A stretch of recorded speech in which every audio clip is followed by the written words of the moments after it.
By the time Miss Verity Aveling reached for her gloves, her mother had already decided she would ruin the evening. It was not a dramatic accusation. Lady Honoria Aveling did not raise her voice.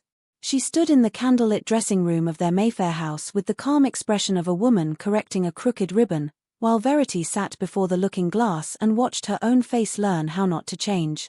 Outside, carriage wheels hissed over the damp stones of Brook Street. Inside, every sound seemed too delicate for the sentence waiting in the air.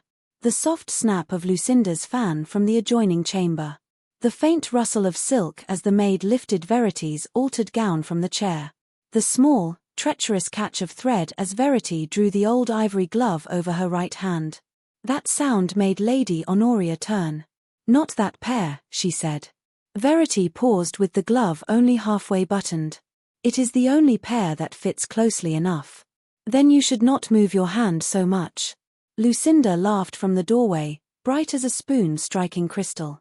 She was already dressed for Lady Westbury's ball in white satin trimmed with palest blue, her fair curls arranged as if every candle in London had been invited to admire them. At 19, she had the sort of beauty people called promising, which meant they had already begun measuring its value against titles, settlements, and introductions. Verity, at 24, had become the kind of daughter people called useful. Useful daughters knew which aunt required a letter. Useful daughters remembered whether Lady Westbury disliked lilies. Useful daughters gave up fresh gloves so younger sisters might have 2 new pairs for a single evening.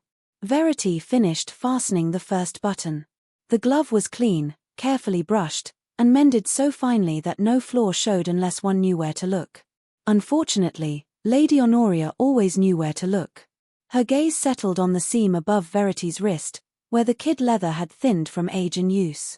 Beneath it lay the scar no dressmaker could soften and no prayer had removed, a pale, uneven mark that crossed the back of Verity's hand and disappeared beneath the cuff.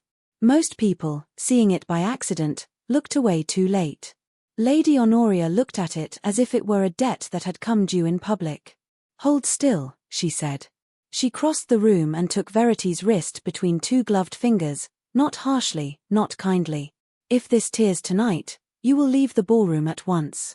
Verity looked at their reflection. Her mother's face was still handsome, all high cheekbones and powdered composure. Verity's own face seemed quieter beside it, with dark hair arranged plainly, grey eyes too serious for fashion, and a mouth that had learned early that argument cost more than silence. "I can remain near the wall," Verity said.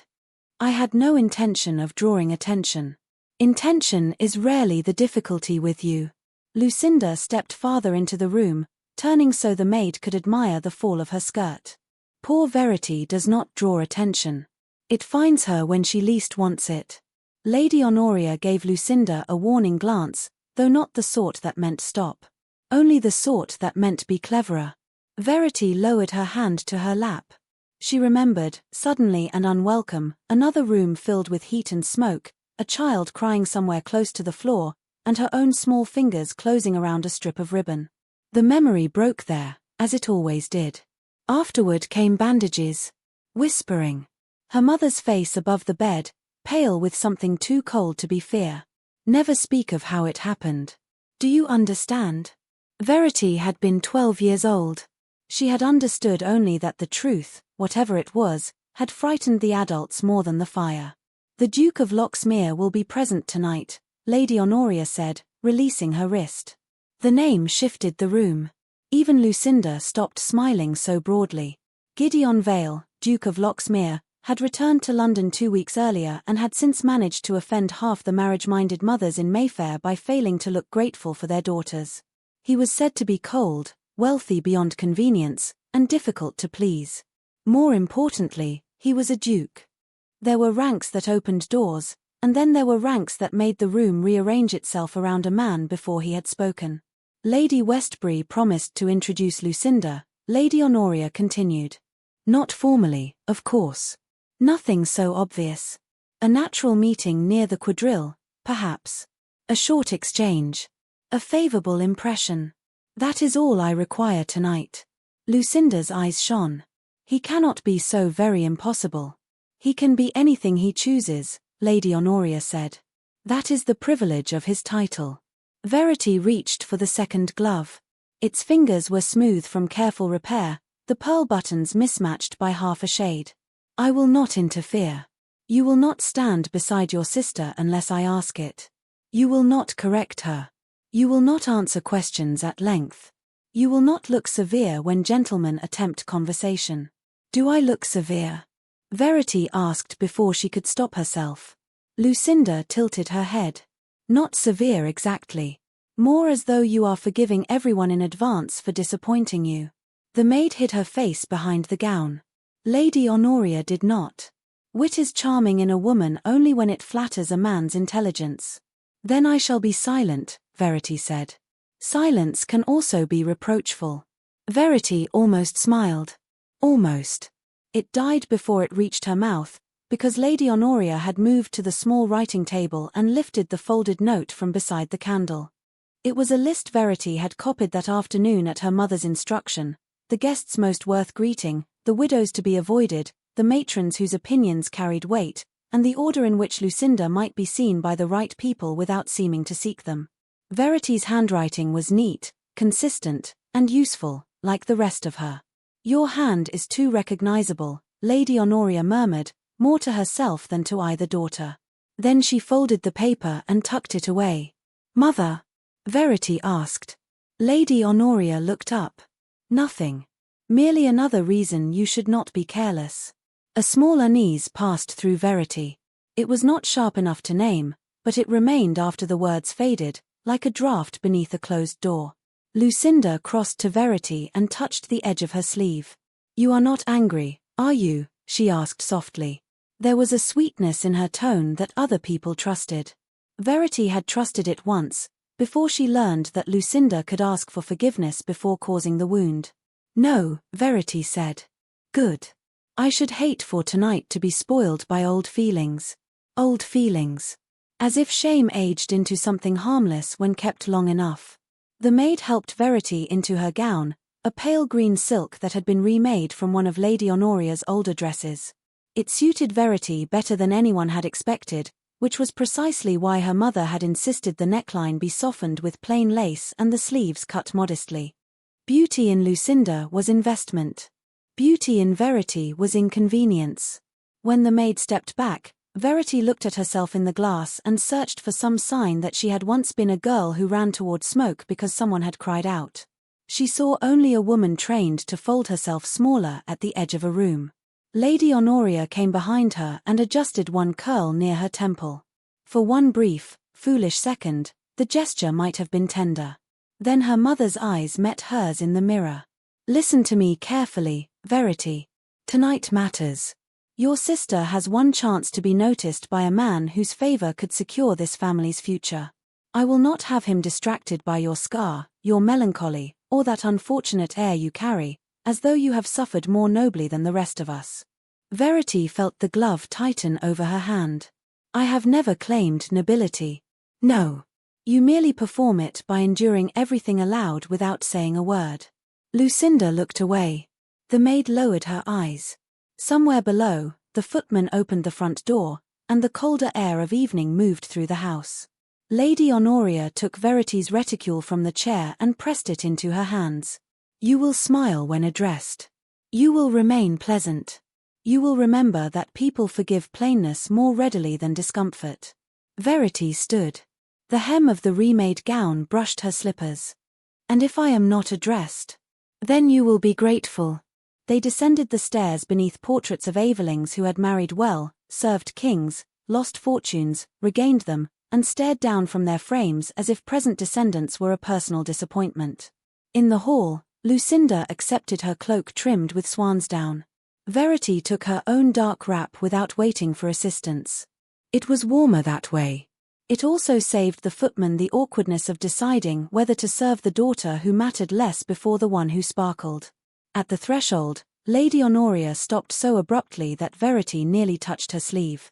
The carriage lanterns glowed outside, turning the wet pavement gold. For a moment, Verity thought her mother meant to soften. Perhaps she would say that nerves were natural, that the evening would pass, that a daughter need not be perfect to be allowed through a ballroom door. Lady Honoria looked at the old ivory glove, then at Verity's face. "You'll embarrass us at the ball," she said. "See that you do it quietly." The words landed without force because they did not need force. Verity had heard gentler versions all her life. "Do not stand in the light. Do not let them see your hand. Do not remind your sister. Do not make your mother remember." She drew her cloak closer and stepped into the waiting carriage after Lucinda. The space smelled of damp wool, perfume, and the faint leather polish of a hired vehicle made to seem finer than it was. Lady Honoria followed last, settling opposite them with the practiced grace of a woman who could carry ruin beneath diamonds and call it composure. As the carriage began to move, Lucinda leaned toward the window, eager for the first glimpse of Lady Westbury's lamps. Verity kept both gloved hands folded in her lap. The weakened seam pressed against her scar. Each turn of the wheels carried her closer to music, candlelight, judgment, and a duke she had been instructed not to distract. She did not yet know that before the night was over, the very hand her mother wanted hidden would be the first thing he truly saw. Lady Westbury's house had been built for the kind of evening that could raise a family or ruin one before midnight.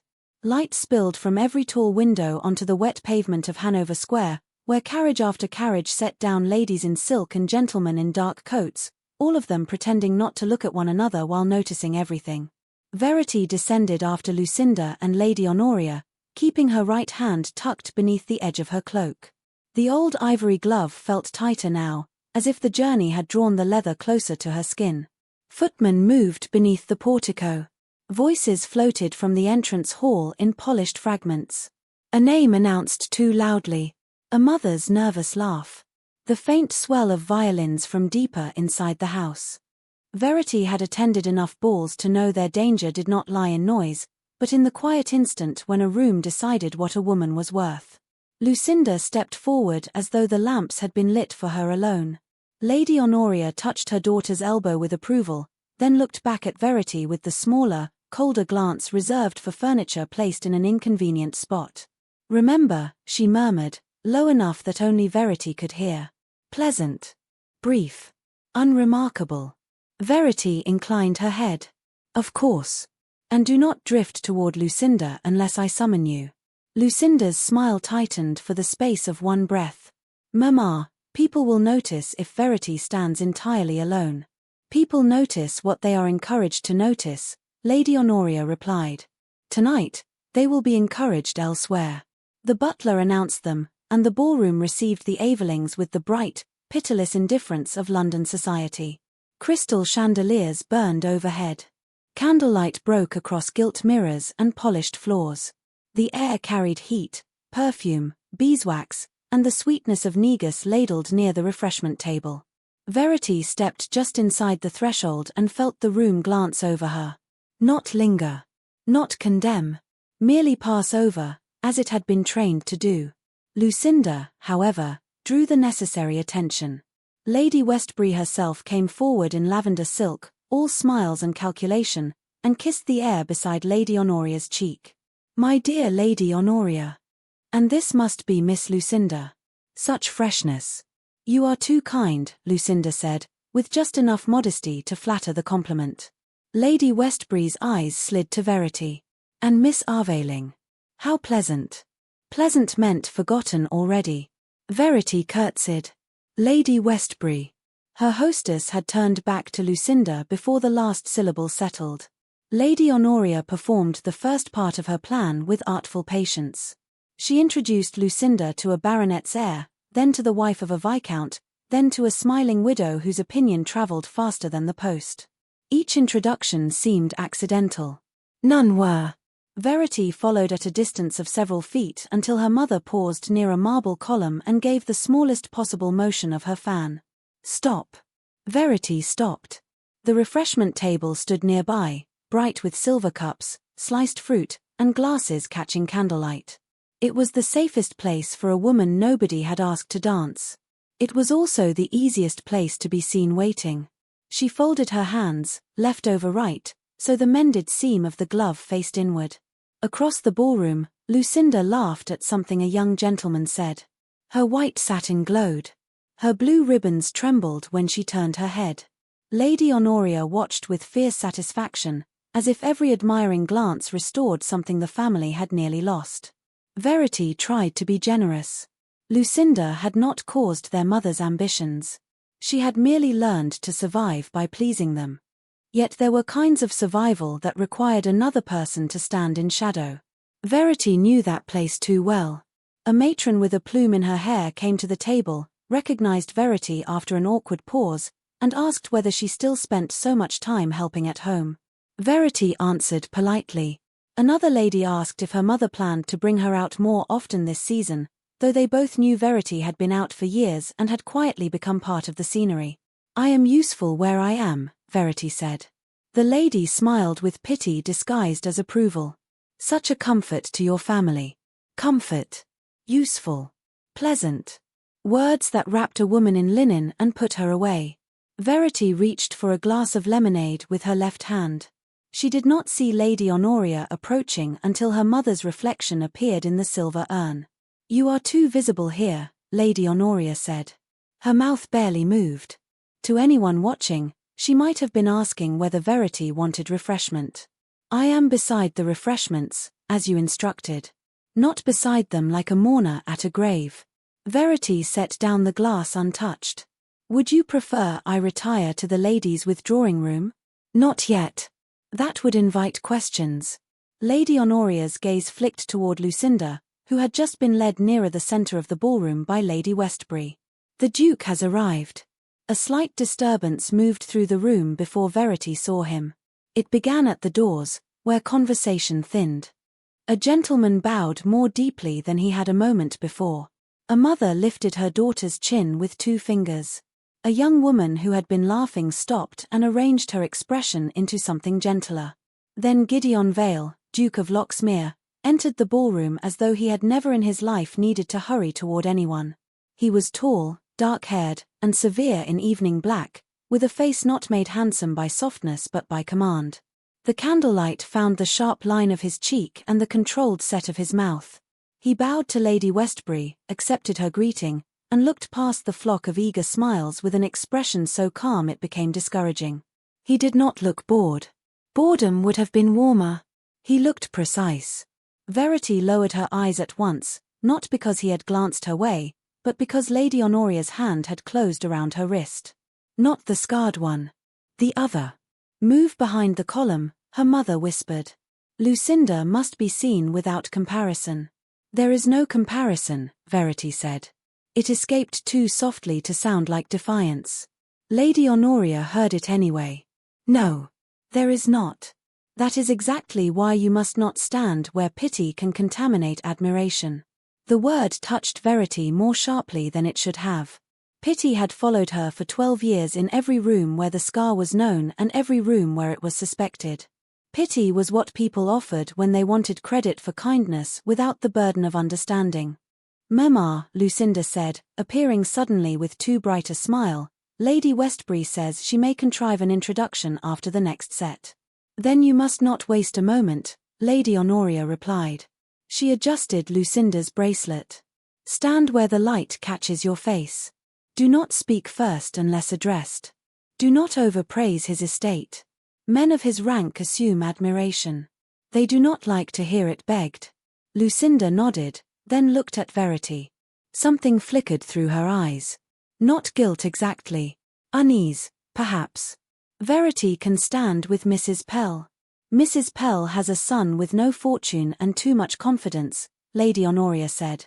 "I will not have him imagining desperation where there is only inconvenience." Verity felt her hand curl inside the glove. The weakened seam gave a faint protest. Lady Honoria heard it. Her eyes dropped. "For heaven's sake, keep that hand still." Verity drew it closer to her skirt. "I'm trying." The contraction sounded strange from her own mouth, too human for the role she had been given. Lady Honoria leaned nearer, her voice polished thin. "Try harder. We've carried that unfortunate history long enough. If people stare tonight, they will not stare at Lucinda. They will stare at what you insist on reminding them of. I have reminded no one. Your existence is reminder enough when you wear suffering like a brooch." Lucinda looked down. "Mamma, don't." "Hush." Lady Honoria's fan opened with a soft crack. "Go. Smile. The Duke is speaking with Lord Westbury near the cardroom doors. You will pass that way with me as though by chance." Lucinda obeyed, but Lady Honoria paused long enough to place Verity exactly where she wanted her, half behind the marble column, close enough to the refreshment table to seem occupied and far enough from Lucinda to seem unrelated. "Stay here," she said. "If anyone addresses you, answer little. If no one does, be thankful." Then she turned away, her silk skirts whispering across the polished floor. Verity remained still. She had been trained for stillness. She had been trained to make silence appear graceful. What she had not been trained for was the sensation that someone else had gone still too. Near the shadowed entrance to the card room, partly screened by two gentlemen discussing a wager, the Duke of Lox-mere stood with his head slightly turned. He was not looking at Lucinda. He was looking at Lady Honoria as she guided her younger daughter into the light. Then his gaze shifted, measured and unreadable, to Verity. She felt the attention before she understood it. It did not skim. It did not pity. It rested. Verity lowered her eyes to her folded hands, and in that instant the old seam above her right wrist pulled tighter. One pale thread lifted from the ivory leather. A small thing. Almost nothing. Yet the Duke saw it. His expression did not change, but something in him sharpened. The violins began the next set. Lucinda stepped forward beneath the chandeliers. Lady Honoria smiled as if the evening were unfolding exactly as she had designed it. And across the room, in the narrow border between candlelight and shadow, Gideon Vale began watching the woman no one was meant to notice. The first thread gave way during the second country dance, and Verity felt it as distinctly as if someone had whispered her name. She had not moved from the place Lady Honoria had chosen for her, though the ballroom had shifted around her in tides of silk, candlelight, and ambition. Lucinda had passed once on Lord Westbury's arm, flushed with success because the Duke of Lox-mere had been near enough to bow when Lady Westbury spoke his name. Lady Honoria had glowed in that controlled way mothers did when they believed Providence had finally agreed to be useful. Verity had watched none of it too closely. Watching made people think one wanted something. Wanting was dangerous when one had been appointed to the role of having none. She kept her hands folded at her waist, but the seam of the right glove had begun to pull. It was a small betrayal. A pale opening near the wrist, no wider than the edge of a ribbon, yet it seemed to burn brighter than every candle in the room. She turned her hand inward and reached with her left for a glass of lemonade she did not want. That was when the girl beside her stumbled. She was very young, perhaps newly presented, with freckles dusting her nose and panic already rising before the accident had fully happened. Her elbow struck the ladle at the bowl of negus. The silver handle jerked. A glass tipped. Dark red liquid slid across the white cloth toward the skirt of her new muslin gown. For one suspended second, the girl looked helplessly at the stain that had not yet reached her. Verity acted without thinking. She caught the glass with her left hand and swept her right across the table edge to block the spill with her own handkerchief and glove. The negus soaked into the lace at her cuff instead of the girl's gown. The glass steadied. The ladle rocked once and settled. No crash came. No cry. Only Verity's breath, held too long, and the sharp little sound of old kid leather tearing open across the back of her hand. The young girl's face went white. "Oh, Miss Aveling, I'm so sorry. I didn't mean to." "Nothing is ruined," Verity said at once. "See. Your gown is safe. But your glove." Verity closed her fingers. Too late. The tear had widened from wrist to knuckle, exposing the scar beneath. Not all of it. Enough. Pale, uneven skin showed through the old ivory leather like a truth peering from behind a curtain. The girl's eyes filled with horror, not at the mark, Verity realized, but at having caused its revelation. That small mercy nearly undid her. "Please do not distress yourself," Verity said softly. "It is only a glove." It was the wrong thing to say in a ballroom where nothing was only anything. A lady near the fruit dish turned. Then another. A gentleman's sentence faded midway through. The silence did not fall everywhere at once. It traveled outward in delicate rings. Verity felt each ring touch her. The freckled girl whispered, "I'm sorry," again, as though apology could stitch leather. "There is no harm done," Verity said. She shifted her hand toward her skirt. A laugh sounded behind a fan. Lucinda stood several feet away with two other young ladies, her face arranged in surprise too late to be innocent. "Dear Verity," she said lightly, "you are always rescuing someone at the most inconvenient moments." The words were sweet enough to pass as sisterly teasing. Their edge found the old wound precisely. Verity inclined her head. How fortunate that inconvenience is less permanent than wine on muslin. One of the young ladies hid a smile. Lucinda's fan stilled. Then Lady Honoria arrived. She did not hurry. Hurrying would suggest alarm, and Lady Honoria never gave society so generous a gift.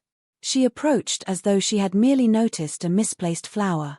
Her gaze flicked over the young debutante, the saved gown, the damp tablecloth, and finally Verity's exposed hand.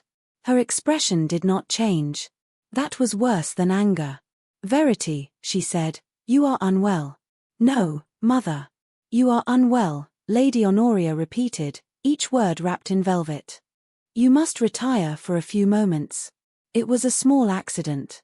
A lady does not argue over accidents in public. Verity felt the girl beside her trembling and understood the trap. If she protested, she confirmed instability. If she obeyed, she confirmed shame. The ballroom had not stopped, not entirely. The musicians continued. Dancers moved, though more than one head had turned. In London society, a woman could be destroyed while the violins remained perfectly in tune. Lady Honoria stepped closer and lowered her voice. "Cover your hand." Verity drew the torn glove together with her left fingers. The edges would not meet. The scar remained visible through the gap, stubborn as memory. "I cannot." "Then leave before more people see it." Lucinda murmured, "Mamma, perhaps she only needs a new glove." "Hush, Lucinda." Lady Honoria did not look away from Verity. "You have done enough." There it was. Not shouted. Not dramatic. Enough. As if Verity had spilled the negus. As if she had sought the attention. As if the hand beneath the torn leather had planned its own exposure out of spite. The freckled debutante looked ready to confess to treason. Verity touched her arm lightly with her left hand. "You owe me nothing," she said. "Enjoy your evening." Then she straightened. The movement cost her more than it should have. It required her to let the room see the torn glove for one full second before she could fold her hands again. Lady Honoria saw the choice and hated it. "Go," she said. "Now." Verity turned toward the nearest doorway. She had taken only 2 steps when a man's voice cut through the polished murmur behind her. "Miss Aveling." It was not loud. It did not need to be. Rank carried where volume could not. Verity stopped because every person within 12 feet had stopped first. The Duke of Lox-mere stood near the edge of the cleared floor, no longer in the shadow by the card room. Up close, he seemed even more severe than he had from across the ballroom. Not cruel. Not cold in the careless way fashionable men practiced when they wished to appear interesting. His stillness had purpose. His gaze moved briefly to the torn glove, then to the frightened debutante, then to Lady Honoria. By the time it returned to Verity, she had the unsettling sense that he had understood the entire scene without asking for the script. Lady Honoria recovered first. "Your Grace," she said, with a curtsy so elegant it might have been rehearsed for a portrait. "Forgive this disturbance. My daughter is feeling faint." "Is she?" he asked. Lady Honoria's smile tightened. "She has never had a strong constitution in crowded rooms. I was under the impression she had just prevented a young lady's gown from being spoiled." The freckled girl gave a tiny gasp. Lucinda's fan rose again. Verity wished, absurdly, that the floor would open and swallow not her, but the silence. Lady Honoria's voice remained smooth. "Miss Aveling is considerate. Unfortunately, she does not always consider when attention is unwelcome." The Duke looked at Verity's hand once more. He did not flinch. He did not look away. That alone was so unfamiliar that Verity felt something inside her step backward. "Who taught you?" he asked quietly. "That courage should be hidden?" The question passed through the little circle like a candle flame touching dry paper. Verity forgot the ballroom. She forgot Lucinda's fan, her mother's anger, the débutante's trembling gratitude. For one reckless heartbeat, she forgot how to be useful. "I beg your pardon, Your Grace." "Your hand," he said. That mark was not made by vanity. Nor was it made by cowardice. Lady Honoria's eyes flashed. "Your Grace, family matters are seldom suitable subjects for public speculation. Then perhaps they should not be made public punishments." No one spoke. The violins reached the end of the set and stopped, leaving the air naked. Verity could hear the faint clink of glass from the refreshment table, the rustle of Lucinda's satin, and her own pulse beating beneath the torn glove. Lady Honoria dipped her head with chilling grace. "You are generous to mistake clumsiness for virtue." "I rarely mistake anything, Lady Honoria." The Duke turned fully to Verity. "Miss Aveling, I believe the next dance is not yet claimed." Verity stared at him. She knew the rules of the room. A duke did not ask an overlooked woman to dance because she had torn a glove. Not unless he meant to create talk. Not unless he meant to challenge every person watching to decide whether they dared laugh. "Your Grace, I do not think," she stopped. She had nearly said she did not think it wise. As though wisdom had ever saved her from humiliation. His expression softened by the smallest degree. It was not a smile. It was permission. "You may refuse me," he said. "But do not refuse because someone else has taught you to stand aside." Lady Honoria inhaled. Lucinda went very still. Verity looked down at the torn glove. The scar showed plainly now, pale against ivory, no longer hidden and not yet accepted. Then she looked at the freckled girl whose gown remained spotless. The girl gave her a tremulous, grateful nod.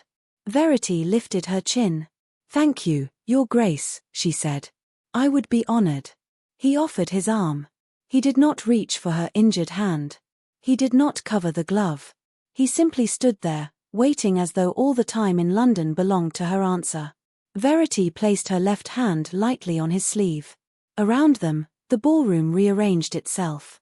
Lady Honoria could do nothing. Lucinda could say nothing. The young ladies who had laughed stared as the Duke of Lox-mere led Miss Verity Aveling toward the floor, not in spite of the torn glove, but because everyone had seen it. And for the first time that evening, Verity did not stand where she had been put. The Duke of Lox-mere did not dance as other men did. He did not chatter to prove ease, nor smile to reassure those watching that his choice was harmless. He led Verity onto the floor with such controlled certainty that the room was forced to accept the impossible as etiquette. A duke had asked. A lady had accepted. The set must proceed. Verity felt the ballroom tilt around her as the first measures began. Silk whispered. Shoes moved across the polished floor. Candles blurred in the gilt mirrors until every watching face seemed doubled. Her left hand rested lightly where propriety allowed, but her right remained close to her side, the torn ivory glove open like a small confession. She expected him to look at it again. He did not. That restraint unsettled her more than curiosity would have. "You are trembling," he said, low enough for her alone. "I am aware of it, Your Grace." From fear. From being noticed. His eyes met hers. They were a dark, steady grey, not unlike storm clouds seen from a distance. That is not the same thing. In a ballroom, it often is. A faint pause followed, just long enough to prove he had heard more than the words. Around them, gossip gathered like heat. Lady Honoria stood near the refreshment table, her face composed but colourless beneath her powder. Lucinda had gone very still with her fan half-raised, a painted figure trapped between admiration and alarm. Verity knew exactly what her mother would be calculating. How to soften the damage. How to explain the dance. How to make Verity once again the family's unfortunate inconvenience rather than the woman a duke had chosen before witnesses. The thought should have frightened her into apology. Instead, something quieter moved through her. Not triumph. Not even hope. Only the startling knowledge that she had not vanished when the room looked at her. "You should not have done this," she said. "That is a common opinion of my conduct. I mean it kindly. So do I." She nearly missed a step. He adjusted without drawing attention to her mistake, guiding the movement so smoothly that anyone watching would think she had meant it. The courtesy was small. It was also exact. Verity had spent years beside men who either ignored discomfort or displayed their rescue of it like a medal. This man corrected the moment and gave it back to her as dignity. "You have made yourself part of a story you do not understand," she said. "I understand that a young lady was kind, that her mother punished her for it, and that half this room found cruelty easier to forgive than embarrassment. You speak as if cruelty surprises you." "No. Only its efficiency."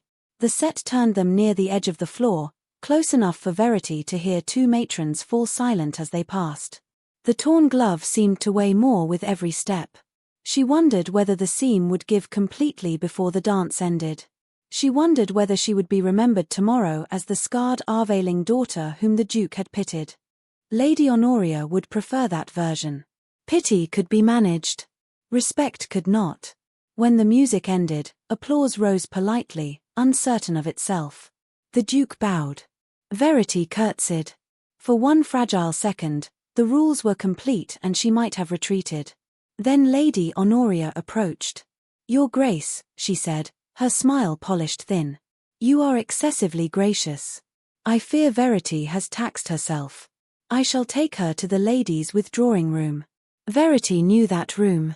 Not the walls, not the chairs, but the function. Women were sent there to recover, to weep privately, to be corrected by mothers with soft voices and hard fingers on the facts. "I am quite well," Verity said. It came out softer than she wished, but it came. Lady Honoria did not look at her. "My daughter is modest. She never admits when she has overreached herself." "Then it is fortunate," the Duke said, "that I asked her rather than you." A silence opened. Lady Honoria's fan stilled. "Your Grace. Miss Aveling does not appear faint. She appears surrounded." The words were not loud. Still, they carried to the nearest listeners, who became very interested in not seeming interested. Verity felt the first true flicker of panic. Public defense was dangerous. Public defense by a duke was catastrophic if not carefully framed. "Please," she said under her breath. "Do not make this worse." He turned his head slightly. "For you." That stopped her. She could not answer quickly enough. Lady Honoria filled the space. "My lord, you are generous, but family care is sometimes mistaken by outsiders. Verity's nerves have been delicate since childhood. No doubt they have been tested." "That is not what I meant. I rarely assume it is." Lucinda appeared behind their mother, eyes bright with distress or humiliation. "Perhaps both. Mamma, perhaps we should go home." Lady Honoria's mouth tightened. To leave now would admit defeat. To remain would risk further spectacle. Before she could decide, a tall elderly lady in deep violet silk approached with a cane that seemed less an aid than a warning. The Duke turned at once and bowed with genuine respect. "Lady Althea." "Gideon," she said. "You have found trouble before supper. How efficient." A murmur moved through the surrounding guests. Lady Althea Vale was the Duke's aunt, a widow of impeccable rank and sharper reputation. She looked at Verity's torn glove, then at Lady Honoria, and understood enough to be dangerous. "Miss Aveling," the Duke said, "may I present my aunt, Lady Althea Vale." Verity curtsied. "Lady Althea." "My dear," Lady Althea said, "you look as though everyone has been speaking around you rather than to you. It is a tiresome habit in London." Verity almost smiled. "I have found it common, my lady. Common things are not always acceptable." Lady Honoria stepped forward. "Lady Althea, how kind. I was just about to take my daughter aside." "Were you?" Lady Althea glanced at the torn glove again. How crowded that little withdrawing room would have become with so many opinions following her. The Duke looked toward the entrance hall. Miss Aveling requires air, and perhaps a safer distance from speculation. "Lady Althea, will you accompany us?" Lady Honoria's composure cracked for a fraction of a second. "Us?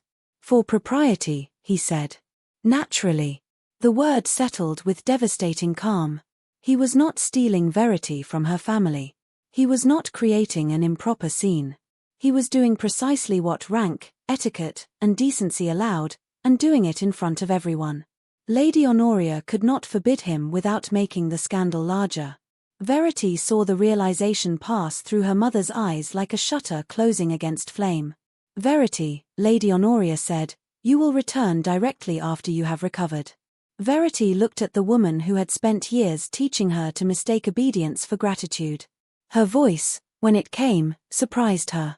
I will return when I am able. Lady Althea's brows rose with approval. The Duke offered his arm again.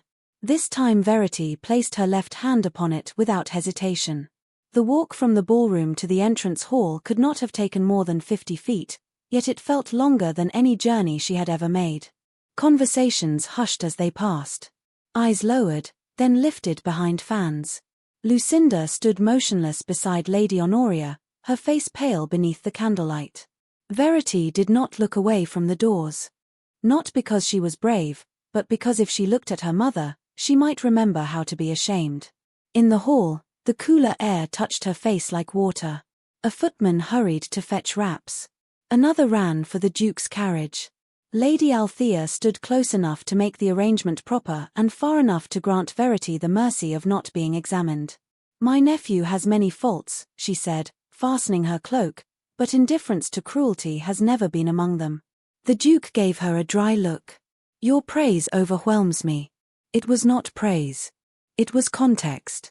Despite herself, Verity felt a faint, unsteady warmth in her chest. It vanished when the footman brought her wrap and she saw the torn glove clearly beneath the hall lamps. The leather had split wider during the dance. The scar lay exposed from knuckle to wrist, pale against the ivory edges. She began to cover it with her reticule. The Duke noticed. You need not hide it from me.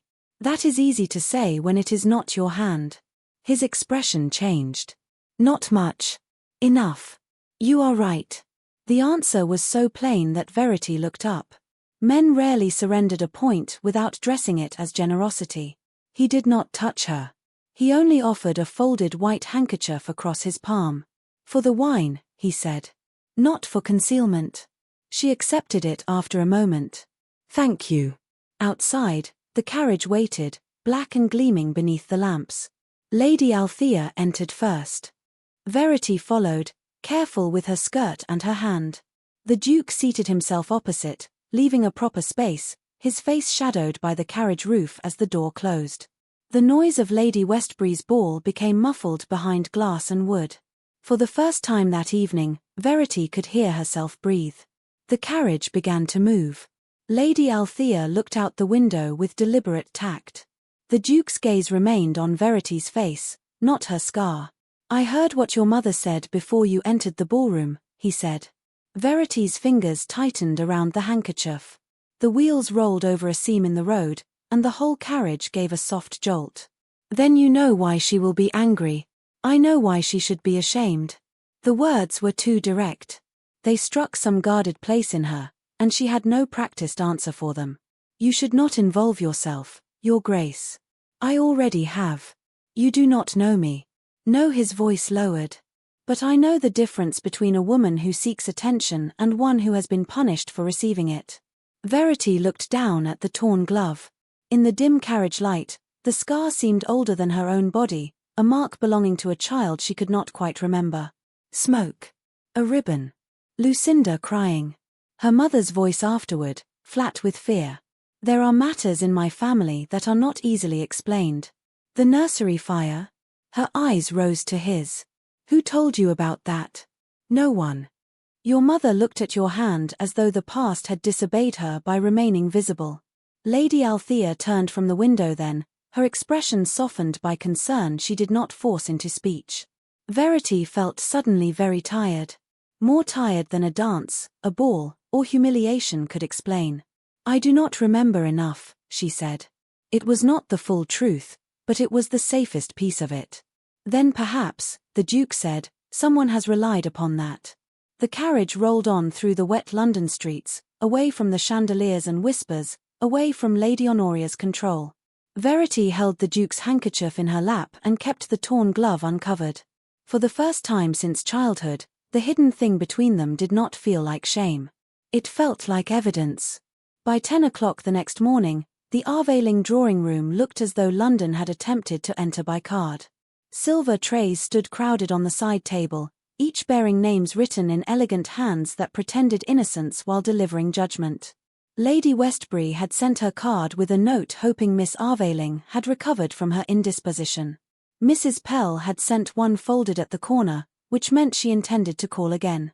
Lady Fenton had not written a word, which somehow said more than a page might have done. Verity stood near the window, dressed in a plain morning gown, her right hand bare because the torn ivory glove lay on the desk where Lady Honoria had ordered it placed after their return. The glove looked smaller in daylight. Less dramatic. More defenseless. Its split seam curled open from knuckle to wrist, and the leather still held a faint stain where the negus had touched it. Verity had thought the morning would bring anger. Instead, it had brought strategy. Lady Honoria sat upright on the sofa with Lucinda beside her, both arranged before the tea service as if the family had suffered nothing more serious than a draught in the ballroom. "You will say very little," her mother said.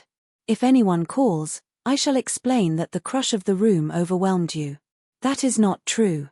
Lucinda's eyes moved quickly from Verity to their mother. Lady Honoria lifted a spoon and stirred tea she had no intention of drinking. Truth without usefulness is self-indulgence. Verity looked at the glove. "I did not faint. I did not weep. I did not create the accident. You allowed it to become memorable. The Duke made it memorable." The spoon stopped. "You will not speak of His Grace as if he were a participant in some little drama of yours. He was present. He was charitable." The word returned like a door closing. Verity felt again the carriage's dim interior, Lady Althea's tactful silence, the Duke's voice when he had said he knew the difference between seeking attention and being punished for receiving it. She had slept almost not at all. Each time she closed her eyes, she saw the ballroom rearranging around his offered arm. She saw Lady Honoria's face when she could not forbid him. She saw the old scar under lamplight and felt, disturbingly, less ashamed of it than before. That was dangerous. Shame was familiar. Hope demanded balance on a narrower ledge. "If he calls," Lady Honoria said, "you will let me manage it." Verity turned from the window. "If he calls on this house, he has the right to be received. By me. If his call concerns me, then not only by you." Lucinda drew in a breath. Lady Honoria's expression did not change, but the room seemed to cool. "You are overtired." "No, mother." The words were quiet, but they were not soft. "I am beginning to hear myself."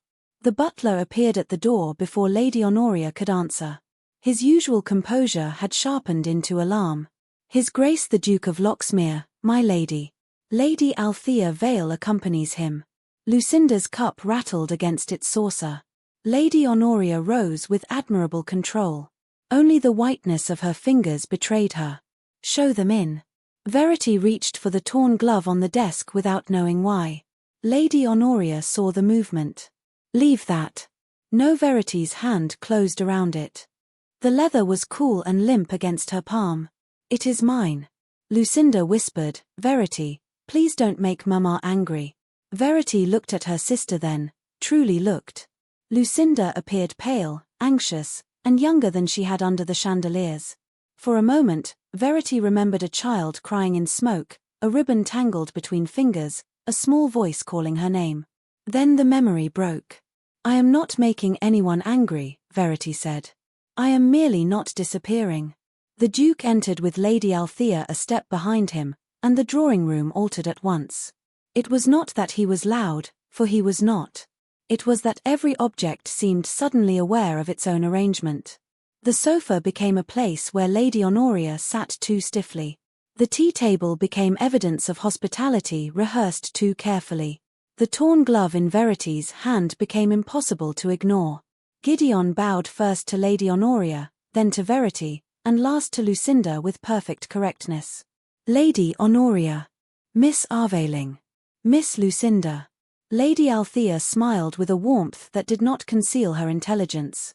A fine morning for society to pretend it is not gossiping.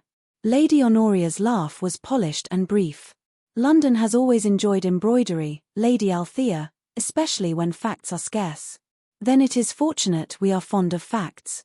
Gideon accepted no chair until Lady Althea had taken one. Verity noticed that. She noticed, too, that he did not look at her hand first. He looked at her face, as if the night before had not turned her into an object of curiosity. "I hope you suffered no ill effect from your early departure," he said. Lady Honoria answered at once. "My daughter is quite restored. She has always been prone to moments of sensitivity in crowded rooms." Verity felt the old training rise. "Smile. Agree. Let the explanation pass over you."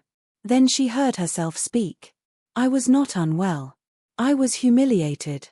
Silence settled, clean and sudden. Lucinda's eyes filled. Lady Honoria's face hardened by a degree no guest without practice would have noticed. Gideon's gaze did not move from Verity. "Thank you," he said. "Not you are brave. Not you poor creature. Only thank you," as if she had given accurate information and deserved to have it received. It nearly undid her more than praise would have. Lady Honoria recovered. Verity is inclined to dramatize discomfort when she is tired. "I saw no dramatics last night," Gideon said. "I saw restraint." "How generous." "No. Exact." Lady Althea set down her cup with a small click. "My nephew is tiresome in many ways, but he is seldom vague." Lady Honoria turned toward the tea service. "Your Grace, may I offer refreshment?" "No, thank you. I came on a brief matter." His gaze moved then to the glove. "May I ask whether Miss Aveling intends to discard that?" Lady Honoria's answer came too quickly. "Of course. It is ruined." Verity tightened her fingers around the leather. "I had not decided." "Do not discard it," Gideon said. "Not yet." Her pulse shifted. "Why?" "Because objects are less easily persuaded to lie than people." Lucinda looked down at her lap. Lady Honoria went very still. "That is a curious remark to make about a glove. It was present when a story changed." "There is no story, Your Grace. There is always a story when a woman is ordered to hide evidence of having been hurt." The words landed with such quiet force that even Lady Althea did not soften them. Verity's mouth went dry. She had thought his call would be polite, perhaps meant to smooth over gossip. Instead, he had brought the ballroom's unspoken cruelty into daylight and placed it in the center of her mother's drawing room, where it could not hide behind music. Lady Honoria smiled. "You are mistaken if you believe my daughter has been mistreated. I believe Miss Aveling can answer for herself." He looked back to Verity. "Can you?" It was not a challenge. It was an invitation with weight. Verity looked at Lady Honoria, then at Lucinda, then at the glove in her hand. The torn seam gaped open, showing the faint shape her scar had forced into the leather over years of use. "Sometimes," she said. "Not often enough." Lady Althea's expression softened. Gideon's did not, but something in his stillness gentled. Lady Honoria rose. "This conversation is becoming unsuitable." "Unsuitable for whom?" he asked. Her eyes flashed. "For a young woman's peace." Verity almost laughed. Peace. The word had been used in their house to mean silence after Verity surrendered. Before anyone could speak again, a sound came from the door behind them, the faint scrape of a shoe that had stopped too late. Mrs. Dawes, the oldest maid in the Aveling household, stood with a fresh coal scuttle she had no reason to carry into a room already warm. She was looking at the torn glove in Verity's hand. Not with curiosity. With recognition. Her lined face had lost all color. Lady Honoria turned. "Mrs. Dawes." The maid started as if her name had struck her. "My lady. You may go." Mrs. Dawes dipped a stiff curtsy, but as she withdrew, her gaze met Verity's for one brief, desperate second. There was fear in it. There was also apology. Verity felt the hair rise at the back of her neck. Gideon had seen it too. She knew because his head turned a fraction, not toward the maid, but toward Lady Honoria. Measuring. Remembering. Lady Honoria moved to the bell pull. "I think this call has lasted long enough." Lady Althea rose at once. "Then we shall spare you further strain." Gideon bowed with flawless courtesy. Miss Aveling, I hope you will preserve the glove. Verity held it closer. I will. His eyes met hers, steady as the previous night. And your voice. The words were almost too quiet to hear. Lady Honoria heard them. That was clear from the rigid line of her shoulders. When the Duke and Lady Althea departed, the drawing room seemed smaller than before, stripped of the authority that had briefly made honesty possible. Lady Honoria did not speak until the front door closed below. Then she turned to Verity. You will give me that glove. No, Lucinda whispered, don't. Verity did not look at her sister. No, she said again. Her mother took one step forward, then stopped because the butler had returned with another tray of cards. There were too many witnesses in the house now. Too many names. Too much risk. Lady Honoria's smile returned, terrible in its restraint. Very well. Keep your little relic if it comforts you. Verity knew better than to trust the retreat. Her mother never surrendered a battlefield. She only changed the ground. That afternoon, when Verity went upstairs, she found something tucked beneath the door of her bedchamber. A narrow strip of ribbon lay folded around a scrap of paper. The ribbon had once been blue. One end was browned and brittle, marked by old heat. Verity picked it up with her left hand, and the world narrowed to smoke, crying, and Lucinda's childhood voice calling from somewhere low and terrified. On the scrap, in Mrs. Dawes's trembling hand, were 6 words. Ask who held this that night. Verity stood alone in the corridor, the torn glove in one hand and the burned ribbon in the other. For 12 years, she had believed the fire was a wound she could not remember properly. Now, for the first time, it felt like a secret someone else had taught her to forget. The burned ribbon had Lucinda's initials stitched into one corner. Verity did not see them at first. She stood in the narrow corridor outside her bedchamber with the torn glove in one hand and Mrs. Dawes's note in the other, staring at the strip of blue as if it might change shape out of pity. The heat had browned one end, leaving the silk stiff and curled. For several moments it was merely a relic. Then the light from the stair window shifted across the embroidery, and the 2 small letters appeared in faded white thread. L.A. Lucinda Aveling. Verity's breath left her so quietly that no one below could have heard it. Yet the sound seemed enormous inside her body. The corridor tilted. The wallpaper, with its repeating vines and little painted birds, blurred at the edges. She was no longer 24, standing in a Mayfair house with a glove torn open by accident and a duke's words still troubling the silence of her thoughts. She was 12. The nursery was too warm. Not warm. Hot. Smoke pressed low against the floorboards. A child cried somewhere near the hearth, high and terrified.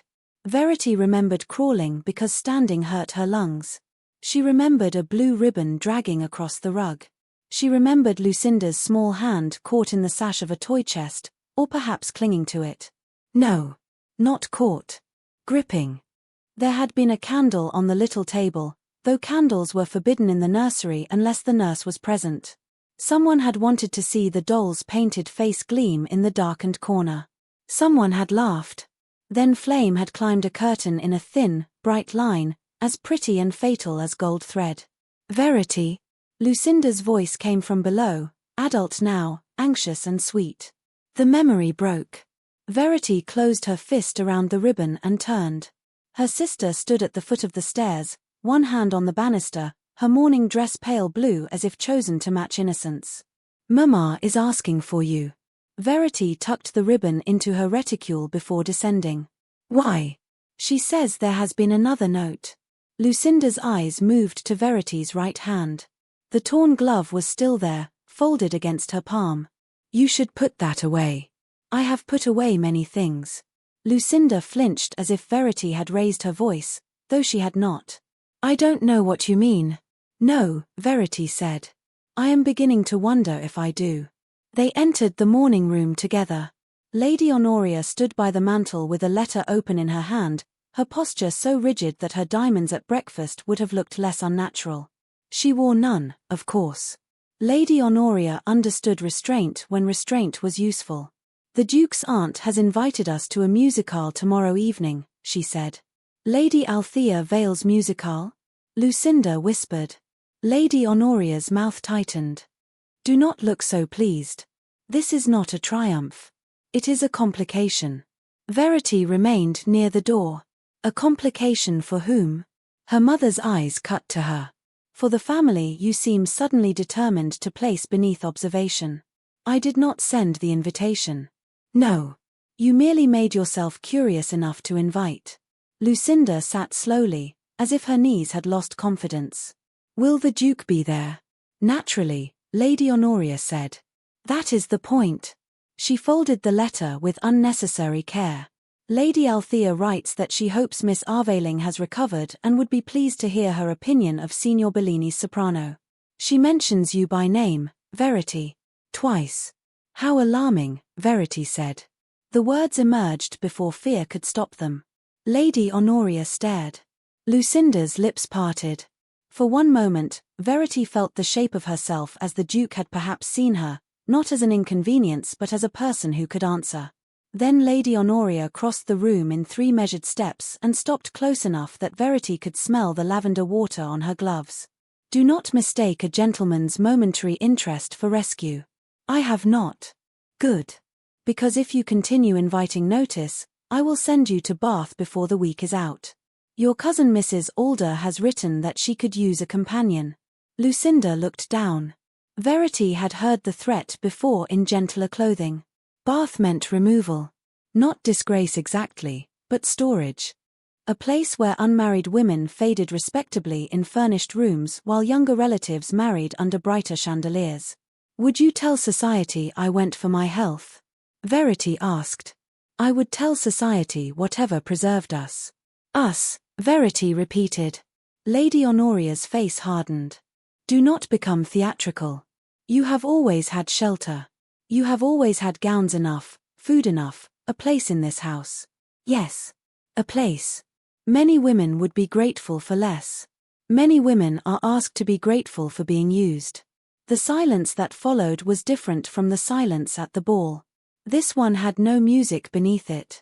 Lady Honoria lifted her hand, then lowered it to smooth the cuff of her sleeve, turning the gesture into adjustment before it could become confession. You will attend the musicale, she said. You will wear gloves. New ones, if I must send to Bond Street myself. You will not discuss the fire, the ball, or any childish impressions stirred up by an old servant with too much memory and too little sense. Verity's heart struck once, hard. Mrs. Dawes told you? Lady Honoria's eyes flashed. Mrs. Dawes has served this family long enough to know when silence is kindness. Kindness to whom? Lucinda stood abruptly. Please. Don't do this. Verity looked at her. The blue ribbon seemed to burn inside her reticule. Do what? Ask questions that cannot help anyone. They may help me. Lucinda's face crumpled for a second, then smoothed into the expression their mother favored. You survived. Isn't that enough? It was not cruelly said. That made it worse. Verity saw then how the household had arranged itself around one rule. The past must remain buried because everyone still living had found a way to stand above it. Everyone except the girl whose hand carried the mark. No, Verity said. It is not enough. Lady Honoria moved to the bell pull. You are overwrought. I am clear. You are in danger of forgetting your position. Verity almost laughed at that. Her position had been described to her so often that she could have embroidered it onto a sampler. Stand aside. Be useful. Be quiet. Be grateful. She thought of Gideon Vale in Lady Honoria's drawing room, saying that objects were less easily persuaded to lie than people. She thought of Lady Althea's steady eyes. I will attend tomorrow, Verity said. And I will wear gloves if I choose to. You will do as I instruct while you live under my roof. Then perhaps roofs are not the same as homes. Lady Honoria's face went white around the mouth. Lucinda whispered Verity's name, but Verity had already turned and left the room before fear could convince her to apologize. That evening, a note arrived addressed to Verity in a firm, elegant hand. Lady Honoria opened it first. Verity knew because the seal had been warmed, then pressed back down with careless haste. Her mother handed it over after dinner, smiling as if theft became courtesy when done by a parent. From Lady Althea, she said. Read it, since you are so fond of being included." Verity took the note to the window, where the last grey light of the day lingered over the street. Lady Althea wrote briefly. She hoped Miss Aveling would attend the musicale. She hoped Miss Aveling would not permit gossip to decide whether she belonged in a room. She added, in a postscript, that her nephew had asked whether old gloves could be repaired by a skilled hand, and Lady Althea had replied that some things were stronger when mended honestly rather than hidden. Verity read the postscript twice. Then once more. She should have found it presumptuous. Instead, she felt the words settle beside something lonely and guarded inside her. Not healing. Not yet. But less abandonment. She folded the note and placed it beside the ribbon in her drawer. The initials looked up at her from the scorched silk. L.A. The next morning brought rain, thin and grey against the windows, and with it came the scandal sheet. Lucinda found it first at breakfast, tucked beneath the ordinary newspapers as if shame preferred surprise. She unfolded it, read 3 lines, and made a small sound. Lady Honoria snatched it from her hand. Verity did not need to ask what it said. Her mother's expression told her. Then Lady Honoria, with remarkable calm, laid the paper on the table where Verity could see the headline printed in sharp black type. The Duke's charity case. Beneath it, anonymous, wit had done what London did best. It had turned pain into entertainment. Verity read only enough to understand the shape of the accusation. The scarred elder daughter. The gallant Duke. A sentimental rescue at a crowded ball. A lady who had mistaken pity for distinction. Lucinda began to cry softly into her napkin. Lady Honoria looked at Verity as if the ink itself had been her fault. "Now," her mother said, "do you see what attention brings?" Verity folded the sheet once, carefully, and laid it beside her plate. Her hand did not shake. "Yes," she said. "It brings the truth closer to the surface." Lady Honoria stared at her. Outside, the rain continued over Mayfair, but Verity was no longer listening to the weather. She was listening to the part of herself that had begun, at last, to remember. Lady Althea Vale's drawing room was smaller than Lady Westbury's ballroom, which made the whispers more difficult to escape. At a ball, gossip could scatter beneath violins and chandeliers. At a musicale, it settled into corners, slipped between teacups, and waited for a woman to hear her own name spoken just softly enough to be denied. Verity understood this before she crossed the threshold. The rain had ended by evening, leaving the London streets slick and shining beneath the carriage lamps, and Lady Honoria had spent the entire drive instructing Lucinda on posture while pretending not to instruct Verity on silence. Verity wore pale grey silk and new gloves, bought that morning from Bond Street by a maid sent in haste. They fit too smoothly. They did not know the shape of her hand. The torn ivory glove lay folded in her reticule, hidden not from shame, but from her mother, who had looked at the little bag twice before they left the house. Lucinda sat beside Verity in white muslin and a pair of ivory gloves trimmed at the wrist with narrow blue ribbon. At first Verity had not noticed. Then Lucinda lifted her hand to adjust a curl, and the candlelight inside the carriage caught the stitching. Blue ribbon. White thread. A pattern of tiny loops that stirred memory before thought could name it. Verity's fingers tightened around her reticule. "You like them?" Lucinda asked, too quickly. "They are new."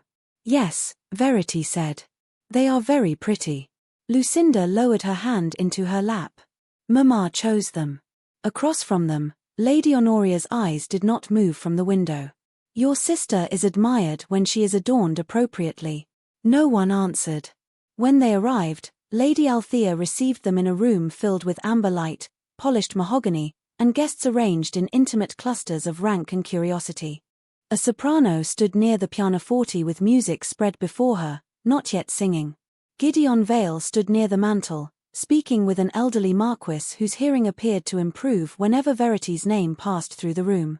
The Duke looked up as the Avelings entered. His gaze found Verity without haste and rested there for one steady moment. It was not pity. She had learned the shape of pity well enough to distrust every cousin of it. This was recognition. It made her draw a breath more carefully. Lady Althea came forward and took Verity's hand between both of hers, ignoring Lady Honoria's attempt to present Lucinda first. "Miss Aveling. I am pleased you came. Thank you for including me, my lady. Including people is among the few social habits London has not entirely ruined." Her eyes flicked to Lady Honoria. "Though it does try." Lady Honoria smiled. "You are very gracious to open your home after last night's little confusion. I find little confusions often reveal large truths." Lady Althea turned to Lucinda. "Miss Lucinda, how charming. Those gloves are unusual." Lucinda coloured. "Thank you, my lady." Verity watched Gideon's attention shift. Not to Lucinda's face. To the blue ribbon at her wrist. The same sharp stillness entered him that she had seen when he first noticed the torn seam at the ball. Before anyone could speak, Lady Honoria guided Lucinda toward a group of younger guests, leaving Verity beside a table of music folios. There, of course, the scandal sheet had already arrived before her. It lay half concealed beneath a fan on Lady Fenton's lap, but its headline had been read, folded, passed, and remembered. Verity could feel it in the way conversation paused when she approached. The scarred elder daughter. The Duke's charity. A sentimental rescue. The words had followed her from breakfast into the evening and now stood invisibly between her and every chair in the room. A matron in purple silk, whom Verity knew only as Mrs. Harcourt, leaned toward her with the false kindness of a woman about to draw blood with a needle. "My dear Miss Aveling, you must forgive the world its little inventions. People do adore a romantic gesture, even when it is only benevolence." Verity felt Lady Honoria's attention from across the room. She also felt Gideon's, though he did not move. "Benevolence is admirable," Verity said. "But I would not presume to claim it where it was not offered." Mrs. Harcourt blinked. "No. Then how do you describe His Grace's attentions?" "As his own conduct, Not mine to diminish and not yours to rename." A faint sound moved through the nearest listeners. It might have been surprise. It might have been approval. Lady Honoria appeared at Verity's side so quickly that she seemed summoned by the possibility of self-respect. "Verity is still fatigued," she said. "She speaks plainly when overtired." Verity turned her head. Her voice remained calm. "I speak plainly when misdescribed." Silence. Then Lady Althea laughed once, low and delighted. "A rare condition in London. We must encourage it." Gideon left the mantel. The movement was simple, yet the room adjusted. He did not rush to rescue Verity from the moment. Instead, he came to stand close enough that his support was visible and far enough that her answer remained hers. "Mrs. Harcourt," he said, "if you are searching for pity, I cannot assist you. It is not among my habits." Mrs. Harcourt flushed. "Your Grace, I meant only that the public is moved by tenderness. The public is often moved by ignorance. That does not make ignorance tender." Verity looked down before anyone could see how strongly the words affected her. He had not called her wounded. He had not called her brave. He had refused the room's right to make her small. That was more dangerous than admiration. It was harder not to trust. The soprano began at last, and the guests turned toward music with the relief of people given permission to pretend nothing had happened. Verity sat beside Lady Althea. Gideon remained standing behind his aunt's chair, one arm resting along the mantel shelf, his face unreadable. During the first song, Verity kept her gaze on the sheet music in the singer's hands and tried not to look at Lucinda's gloves. She failed. The ribbon at Lucinda's wrist had been stitched in the same looping pattern as the scorched strip hidden in Verity's drawer. Not similar. The same. A nursery memory pressed against her mind. Lucinda on the rug. A candle flame. The blue ribbon trailing from her sleeve as she reached for something forbidden. Verity's scar prickled beneath the new glove. She had once believed memory was a broken mirror. Now she feared someone had deliberately turned it to the wall. At the end of the song, Lucinda approached with a glass of lemonade she did not offer. Her smile trembled at the edges. "Everyone is looking at us." "Yes," Verity said. "I wonder why. Please don't be angry with me." "For what?" Lucinda's eyes filled, then hardened with the practiced fear their mother had taught her. "For being younger, perhaps. For having a chance. For not wanting everything ruined because of something that happened when we were children. Verity looked at the blue ribbon. What happened when we were children? Lucinda stepped back as if the question had heat. Lady Honoria arrived before she could answer. There you are, my love. Lady Fenton has been asking about your gloves. She took Lucinda's wrist and displayed the ribbon with maternal pride. A pretty trimming, is it not? It belonged to some old length of ribbon I found among nursery things. Sentimental, I suppose. Verity felt the room narrow. Nursery things? Lady Honoria's eyes warned her. Old scraps. Nothing of importance. Then why keep them? Because a household accumulates trifles. Some trifles survive fires. Lady Honoria's hand tightened around Lucinda's wrist. Lucinda winced, and Gideon saw it. So did Verity. It was the smallest crack in the arrangement, but through it came fear, old and living. Lady Honoria released her daughter and turned with a smile for the room. Verity has always had a dramatic memory. It is one of her more exhausting gifts. A memory may be exhausting, Gideon said, when everyone else profits by its silence. Lady Honoria's expression froze. Lady Althea rose at once, not to interrupt, but to make the confrontation look social rather than scandalous. Perhaps we shall have the next song, she said. Music is useful when conversation becomes too honest for weak constitutions. The guests laughed because Lady Althea had invited them to, and the danger slipped back beneath velvet. Verity sat again, but her pulse did not settle. She had seen Lucinda flinch. She had seen her mother afraid. More importantly, she had seen Gideon notice both. The second song had barely ended when Lady Honoria stood and addressed their hostess with graceful regret. Lady Althea, you have been too kind. Before we depart, I fear I must ask your indulgence in a private family embarrassment that has unfortunately touched your nephew's name. Verity went cold. Gideon's eyes moved to Lady Honoria's hand. In it lay a folded note. This was found among Verity's things, Lady Honoria continued, her voice sorrowful enough to convince anyone who wanted convenience more than truth. It appears my daughter wrote to His Grace before Lady Westbury's ball, arranging to be seen in distress. I had hoped to spare her, but after tonight's remarks, I see that clarity is necessary. The room held its breath. Lucinda covered her mouth. Lady Althea's face lost all amusement. Verity stared at the paper and felt, with terrible certainty, that the handwriting would resemble her own. Lady Honoria looked at her with eyes full of maternal grief and private warning. My poor child, she said softly. You should have let me protect you from yourself. Across the room, Gideon did not move. But the air around him changed, and Verity understood that the evening had ceased to be a musicale. It had become a trial. The folded note in Lady Honoria's hand seemed too small to hold a room hostage, yet every face in Lady Althea Vale's drawing room turned toward it as if it were a loaded pistol. Verity could not hear the rain outside or the faint settling of coal in the grate. She heard only the thin scrape of paper as her mother opened the note. The sound made her stomach tighten with recognition before she had seen a single word. She had copied household letters for years. Invitations.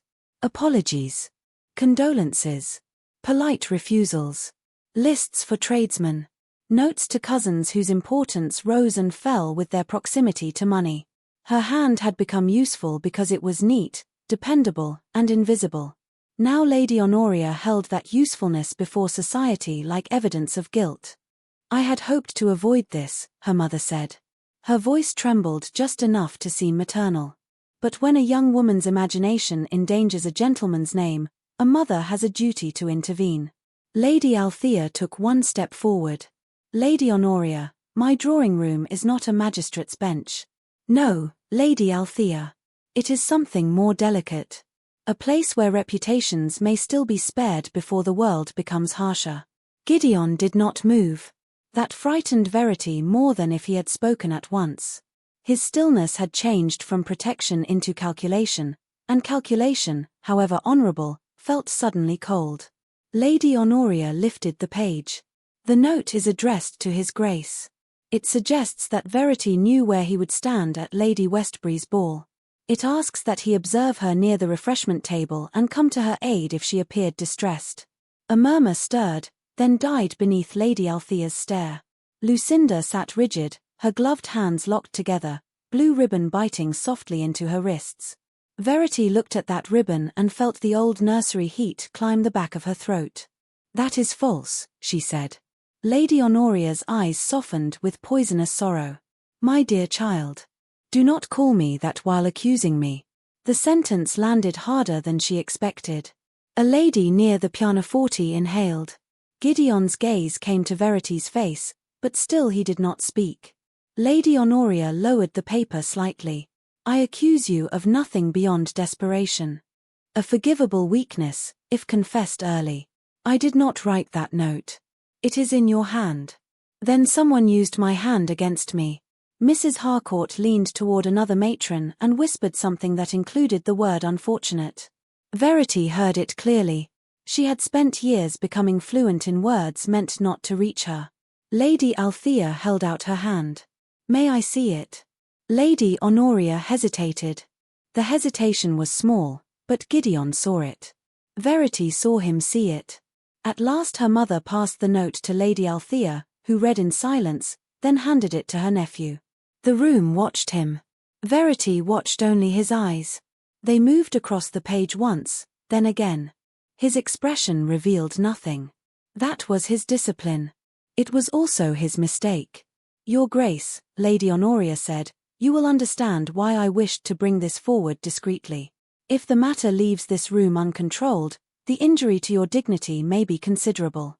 "My dignity is not the injured party here," Gideon said. Verity's breath eased for one dangerous moment. Then he looked down at the note again. "But this must be examined before I make any declaration regarding its origin." The room did not gasp. It did not need to. Verity felt the impact in the silence that followed. Examined. Origin. Declaration. Sensible words. Careful words. The words of a man who had authority enough to wait because waiting had never cost him his place in a room. Lady Honoria bowed her head. "Of course." A prudent response. "No," Verity said quietly. Gideon looked up. "Miss Aveling. Do not make prudence sound like justice." Something moved across his face. "Regret, perhaps. Or warning. If I denounce the note without proof, your mother will say I have been persuaded by sympathy. That would not protect you. And if you do not denounce it, she will say silence is proof." Lady Honoria sighed. "You see, Lady Althea?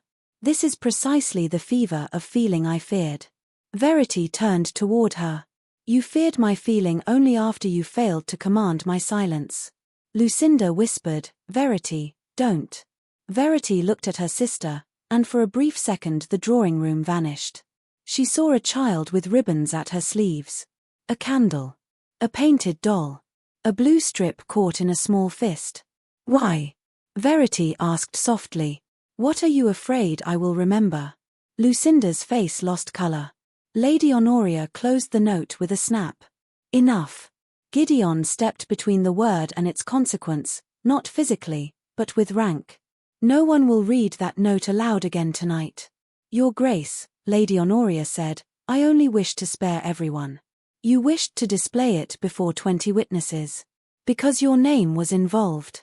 "My name can survive paper. Miss Aveling's reputation is less armored."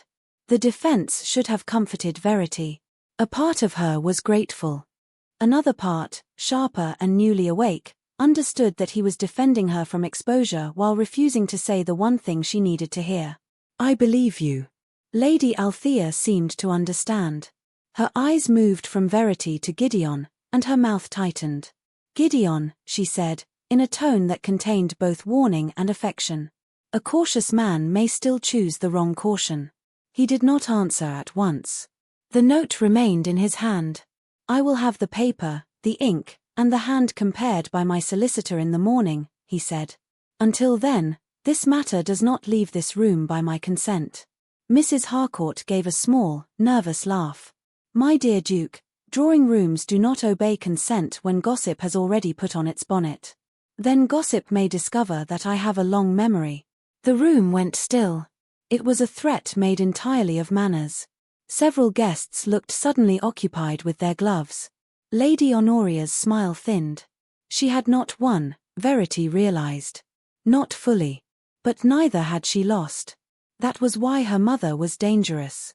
She could turn even a failed attack into fog. Lucinda rose abruptly. I feel faint. No one believed her, but Lady Honoria seized the opportunity. Then we must leave. Lady Althea rang for cloaks. The servants entered with such quiet speed that Verity wondered how much of the household had been listening beyond the door. She stood without assistance. The new glove on her right hand felt intolerable. Too smooth. Too clean. Too obedient. As she reached for her reticule, Gideon came near enough to speak without inviting the room. Miss Aveling, I will prove this false. She met his eyes. That is not what I asked of you. A flicker of pain crossed his face. If I act too quickly, I may damage you further. You think she damaged me because she was believed. She damaged me because I was taught to doubt whether belief was mine to ask for. Verity. It was the first time he had said her given name. Softly. Improperly, perhaps, but not carelessly. It made something in her chest ache, and she hated that it did. Do not rescue me, she said, keeping her voice steady, if you cannot believe me. He looked as though she had struck the air from the room, though she had done nothing but return his caution to him. I did not say I disbelieved you. No. You said you would examine me. The note. It is the same thing when my mother is holding it. Lady Althea approached then, her face grave. Miss Aveling, my carriage is at your disposal if you would prefer not to return with Lady Honoria. The kindness nearly broke what the accusation had not. Verity wanted to accept. She wanted to sit beside Lady Althea in clean silence and let someone else manage the wreckage. But across the room, Lucinda stood trembling beneath their mother's hand, and Verity saw again the ribbon, the fear, the unfinished memory. Thank you, my lady, she said. But I will go home. There are questions there that will not answer themselves. Lady Althea inclined her head as if Verity had made a decision worthy of respect, not merely endurance. Lady Honoria waited by the door, her expression composed for the guests and merciless for her daughter. As Verity crossed the room, no one spoke. The scandal sheet had made her pitiable. The note had made her suspect. But her departure made her something else. A woman choosing the ground on which she would stand. At the threshold, she turned once. Gideon still held the folded note. His face was controlled, but the control no longer looked like strength. It looked like the wall between them. Verity gave him the smallest curtsy. Not gratitude. Not forgiveness. Only acknowledgement. Then she walked out beside her mother and sister, carrying the torn ivory glove hidden in her reticule and the first clear knowledge of the trap laid around her. Behind her, in Lady Althea's drawing room, the Duke of Lox-mere remained silent with the forged note in his hand, and for once his silence did not protect her. It followed her like another accusation. By dawn, Verity had stopped waiting for someone else to decide whether she was innocent. The night after Lady Althea's musicale had stretched thin and sleepless, full of rain against the window, the rustle of the scandal sheet hidden beneath her mattress, and the memory of Gideon Vale standing with the folded note in his hand. He had protected her from the room. He had not protected her from the silence after it. That distinction mattered more with every hour. By breakfast, Lady Honoria had already resumed command of the household. She spoke of Lucinda's headache, of regrettable excitement, of the need to avoid further calls. She spoke of Verity only once, and then as if Verity were a curtain that had been drawn crooked. You will remain at home today. Verity looked up from her untouched tea. No, Lucinda's spoon struck her cup. Lady Honoria's eyes lifted slowly. I beg your pardon. I said no. The room seemed to hear the word before anyone in it did. It was a plain little word, one syllable, scarcely elegant enough for a breakfast table, yet Verity felt it land with more force than any argument she had ever prepared and swallowed. Lady Honoria set down her knife. You are not yourself. I am more myself than I have been in years. Do not mistake embarrassment for courage. I am not embarrassed. That was not entirely true. Her skin still remembered the drawing-room's stairs. Her heart still tightened around Gideon's hesitation. But shame no longer sat obediently where her mother placed it. "I have an appointment." "With whom?" Lucinda whispered. Verity looked at her sister. The blue ribbons had been removed from her gloves, but Verity could still see the marks where they had been stitched. "With someone who remembers the nursery fire." Lady Honoria rose so abruptly that the chair feet scraped the carpet. "You will not." "I will. Mrs. Dawes has been filling your head with servant gossip. Then it should be easy to prove false." For the first time, Lady Honoria appeared not angry, but afraid enough to forget elegance. "It lasted only a second. If you step outside this house to disgrace us further, you may find yourself without a house to return to." Verity stood. Her right hand was gloved, but beneath it the scar felt alive, not with pain, but with recognition. "Then I shall discover whether a roof that requires silence is worth returning to." She left before her courage could understand what it had done. Lady Althea Vale's carriage waited 2 streets away, as arranged by a note delivered that morning in a plain cover. Verity had written to her before sunrise, asking for the address of Nurse Bell, the woman who had tended the children after the fire. She had not expected Lady Althea to come herself. Yet there the older lady sat beneath a dark bonnet, cane across her lap, expression calm enough to shame panic. "Get in, my dear," she said. "Before your mother decides to make propriety useful to herself." Verity climbed inside, breathing too quickly. "You should not involve yourself. Everyone keeps saying that to the people who are most needed." Lady Althea tapped the roof, and the carriage moved. "Also, I am old enough to be difficult without explanation." Despite everything, Verity nearly smiled. Then she saw a familiar black carriage at the corner behind them. It did not follow closely. It did not need to. "Your nephew?" Lady Althea looked out the window. "He insisted upon sending 2 footmen and a driver who knows every lane between Mayfair and Clerkenwell. He wished to come. I told him he had already mistaken control for care once this week and ought not repeat himself." Verity looked down. "He told you?" "No. His face did. Men believe silence disguises them. It rarely does." The journey carried them away from the bright squares of Mayfair into narrower streets where laundry hung between windows and the smell of coal smoke settled low in the morning air. Nurse Bell lived in a modest house near a chapel yard, in 2 rooms kept painfully neat.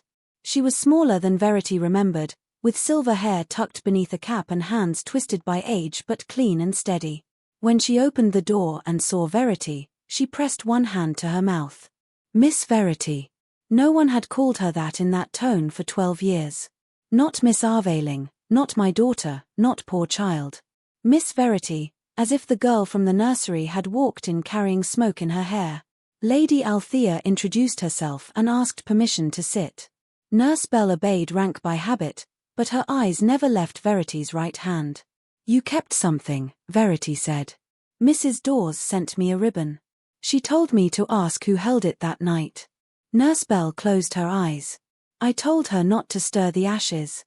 "Ashes are already stirring." The old nurse opened the door wider. Inside, the room smelled of lavender, starch, and old paper. Verity sat on the edge of a chair while Lady Althea remained near the window, present enough for propriety, silent enough for truth. Nurse Bell took a small japanned box from the cupboard. Her hands shook when she unlocked it. "I was dismissed 3 months after the fire," she said. "With a year's wages and a warning that good references depend upon good memory. My mother paid you." "Your mother paid everyone who had seen enough." Verity's throat tightened. "Seen what?" Nurse Bell lifted out a narrow account book, a brown scrap of muslin, and a little burned ribbon that matched the one in Verity's reticule. Miss Lucinda took a candle from the schoolroom. She had been told not to, but she wanted to show her dollhouse lit like Lady Westbury's assembly rooms. "You told her it was dangerous." She laughed. She always laughed when danger had not yet chosen a side. Verity saw it then. Not fully, but enough. Lucinda kneeling by the dollhouse. A candle too near the curtain. Wax sliding. Verity reaching for it. The curtain caught. Nurse Bell continued. Miss Lucinda dropped the candle and ran behind the toy chest. Her sleeve ribbon snagged on the hinge. She screamed for you. You went back. The room turned very still. Verity looked at her gloved hand. I went back. Yes, miss. You pulled the ribbon loose. Your hand caught the burning edge of the curtain when it fell. I reached the room after you had dragged her clear. The smoke was thick, but you were conscious. You said, do not tell Mama Lucinda brought the candle. She will hate her. Those were your words. Verity covered her mouth with her left hand. The kindness of that child hurt more than the scar. And my mother. Lady Honoria came in after the footman put out the fire. She saw Miss Lucinda sobbing, saw your hand, saw the candle. Then she looked at me and said no one must ever know the younger daughter had nearly burned the nursery before she could be brought properly into society. Lady Althea's cane struck the floor once. Not loudly. Enough. And the elder daughter? Nurse Bell's eyes filled. The elder daughter had already been marked. Forgive me, miss. That was how she said it. She said the world would pity one scar more easily than it would forgive a careless beauty. Verity did not cry. Not then. Crying would have made the truth smaller than it was. She sat with both feet flat on the worn carpet and felt 12 years rearrange themselves. She had not been clumsy. She had not been troublesome. She had not been a reminder of family shame. She had been the shield placed before it. Why keep the account book? She asked. Nurse Bell pushed it toward her. Because money leaves tracks when courage does not. There are payments. To me. To Dawes. To a footman who carried out the burned curtain. Later, more payments after a letter went missing from your mother's desk. Verity opened the book. Names, dates, sums. Not large enough to be fortune. Large enough to be silence. One entry, dated 2 days after Lady Westbury's invitation arrived, bore the initials H.A. and a note in Nurse Bell's careful hand, paper requested, old hand to be copied. Verity felt the forged note return to the room though it was not there. She planned it before the ball, she said. Lady Althea came to stand beside her. Then you must decide how this truth is to be used. Not Gideon. Not the Duke. You. Verity closed the account book. The weight of it steadied her. I do not want another room to speak over me. Then do not allow one. When they left, Gideon's carriage remained at the corner, but he did not step out. Verity saw only the dark shape of him through the glass, seated still, giving her distance as if it cost him.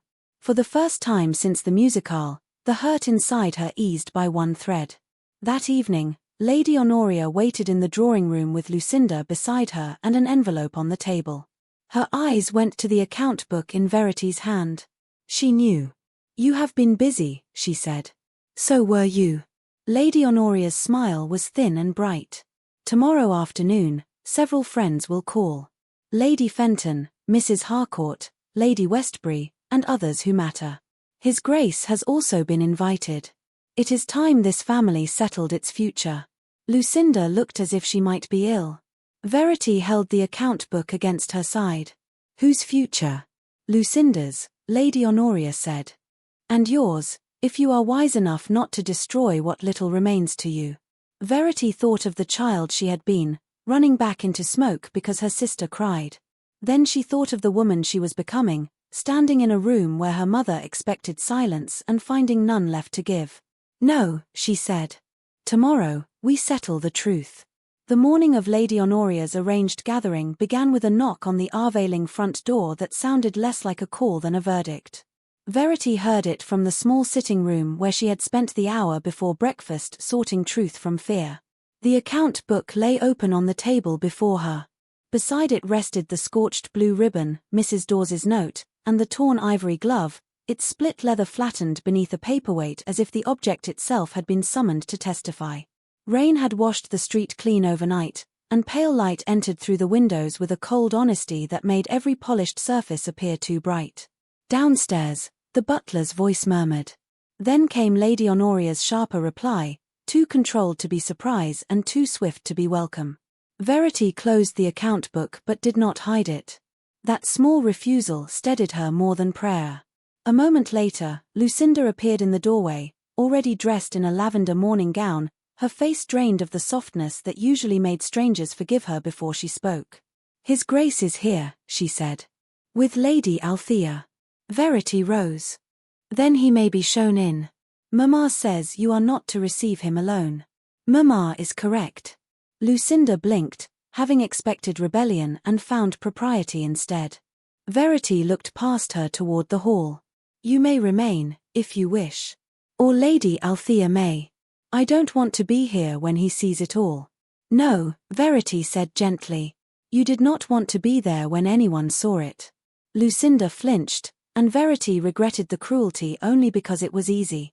Easy cruelty had been her mother's language, and she would not become fluent in it now. "Lucinda," she said, softer. "Today will be difficult.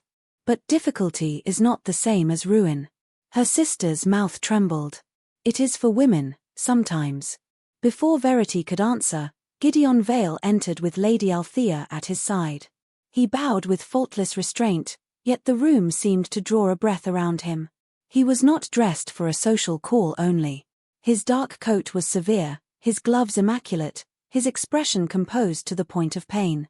Behind that composure, Verity saw the man who had sat in a carriage at the corner and not stepped out because she had asked, without words, for the right to proceed without his command. Lady Althea looked from the table to Verity. "I see you have prepared your army." "It is a small one," Verity replied. "Small armies win when they know the ground." Gideon's gaze touched the account book, the ribbon, the glove, then returned to her face. "May I speak with you?" Lady Honoria's voice came from the doorway before Verity could answer. "Not privately." She swept in wearing dove-grey silk and an expression of injured dignity. "My daughter's situation has already suffered enough from irregular attentions." Lady Althea settled into a chair with magnificent calm. "Then I shall sit here and be regular." Lady Honoria had no graceful reply to that. Gideon did not smile. "Lady Honoria, my aunt will remain. The door may stay open. I have no intention of making Miss Aveling more vulnerable than others have already made her." The words struck the room with quiet precision. Lady Honoria's eyes narrowed, but she stepped back. Lucinda remained by the window, pale and silent. Gideon waited until Verity inclined her head. Only then did he speak. "My solicitor examined the note." Verity's hand tightened on the back of the chair. "And? The paper came from your household supply. The watermark matches a packet purchased 2 days after Lady Westbury's invitation was received. The ink is the same as the ink used in several letters written from this house last week. The hand imitates yours closely, but not perfectly. There are repeated phrases from your mother's correspondence, including one she used in a letter to Lady Westbury last month." Lady Honoria gave a small laugh. "How very theatrical. Does your solicitor also read tea leaves?" "He reads dates," Gideon said. "They are less forgiving." Verity should have felt triumph. Instead, she felt tired. Evidence had arrived, but evidence was not the same as belief given when it was costly. It was useful. It was necessary. It did not erase the moment when Gideon had looked at the forged note and chosen caution before her word. "Thank you," she said. He heard what was missing. His eyes darkened. "There is more. Your mother has invited those she believes will shape the story by evening. Lady Fenton, Mrs. Harcourt, Lady Westbury, and Lord Westbury as well. I received her card before breakfast. It suggests a clarification of misunderstandings and a hope that my attention might settle where it can do the most good." Lucinda closed her eyes. Verity turned toward her mother. "You mean to present Lucinda as the suitable daughter?" Lady Honoria lifted her chin. "I mean to preserve a future where one still exists." "Whose?" "The family's."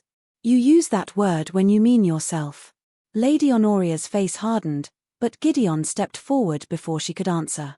"Miss Aveling, I came early because there is a way to end this before your mother's guests arrive." Verity looked at him, and some hidden part of her already knew what he would say. Perhaps she knew because Lady Honoria's eyes sharpened with sudden interest. Perhaps because Lady Althea went still. Perhaps because Gideon, for the first time since she had met him, seemed less certain of his own authority.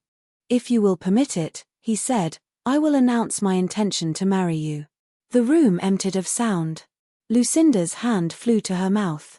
Lady Honoria stared, not horrified, but calculating so quickly that Verity almost saw the sums being arranged behind her eyes. A duke's proposal would silence scandal. It would also make every cruelty survivable by being socially profitable. Verity felt the old trap open, lined this time not with shame, but with rescue. "No," she said. Gideon's face changed. "Only slightly. Enough." "No." Lady Honoria found her voice first.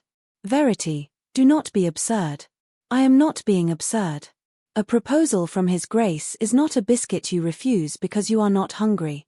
Lady Althea's cane struck the floor. "Lady Honoria." Verity kept her eyes on Gideon. "I will not be hidden under your name.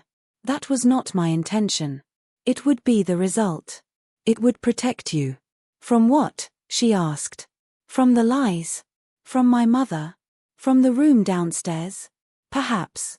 But it would also protect everyone from hearing me." His jaw tightened. "I would never silence you. You would not mean to. But you would stand before me because you are used to standing before danger. I have spent 12 years behind other people's decisions. I cannot begin my life behind yours, even if your shadow is kinder." The pain in his face was no longer hidden. Lady Honoria made a sound of impatience. "This is pride dressed as principle." Verity turned to her. "No, mother. Pride would be accepting a duchess's coronet to make you watch me wear it.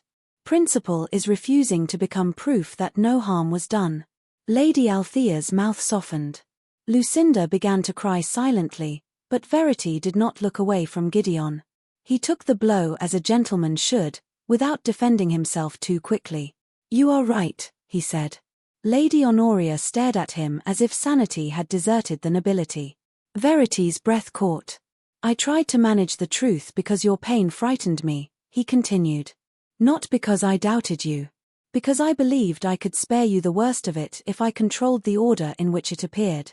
That is a very ducal apology. It is a poor one, then. It is an honest one." His eyes held hers. "I am sorry." The words were plain. No flourish. No condition. Verity felt them not as rescue, but as weight set down between them where she could choose whether to lift it. "If you stand beside me today," she said, "you must let me speak first." "I will." "You must not turn my scar into a poem." "I will not." "You must not ask the room to pity me." "I would rather ask the room to be ashamed." Despite herself, almost despite the hour, Verity felt the corner of her mouth tremble toward a smile. It vanished quickly, but he saw it. So did Lady Althea. Lady Honoria moved toward the table. "This is madness. You will destroy Lucinda." Lucinda spoke then, so softly that everyone turned. "No, Mamma. I think perhaps we already helped." Lady Honoria looked at her younger daughter as though betrayal had chosen the wrong child. Before she could answer, the butler appeared. "Lady Fenton has arrived, my lady. Mrs. Harcourt is with her." The house seemed to tighten around them. Verity reached for the torn ivory glove and placed it beside the account book. Then she picked up the burned ribbon and held it in her left hand. Gideon stepped to her side, not ahead of her. The difference was small enough for the world to miss and large enough to change everything. Lady Althea rose. "Shall we?" Verity looked toward the open door and the murmur of guests gathering beneath the old Aveling portrait in the drawing room. Fear came with her. So did anger.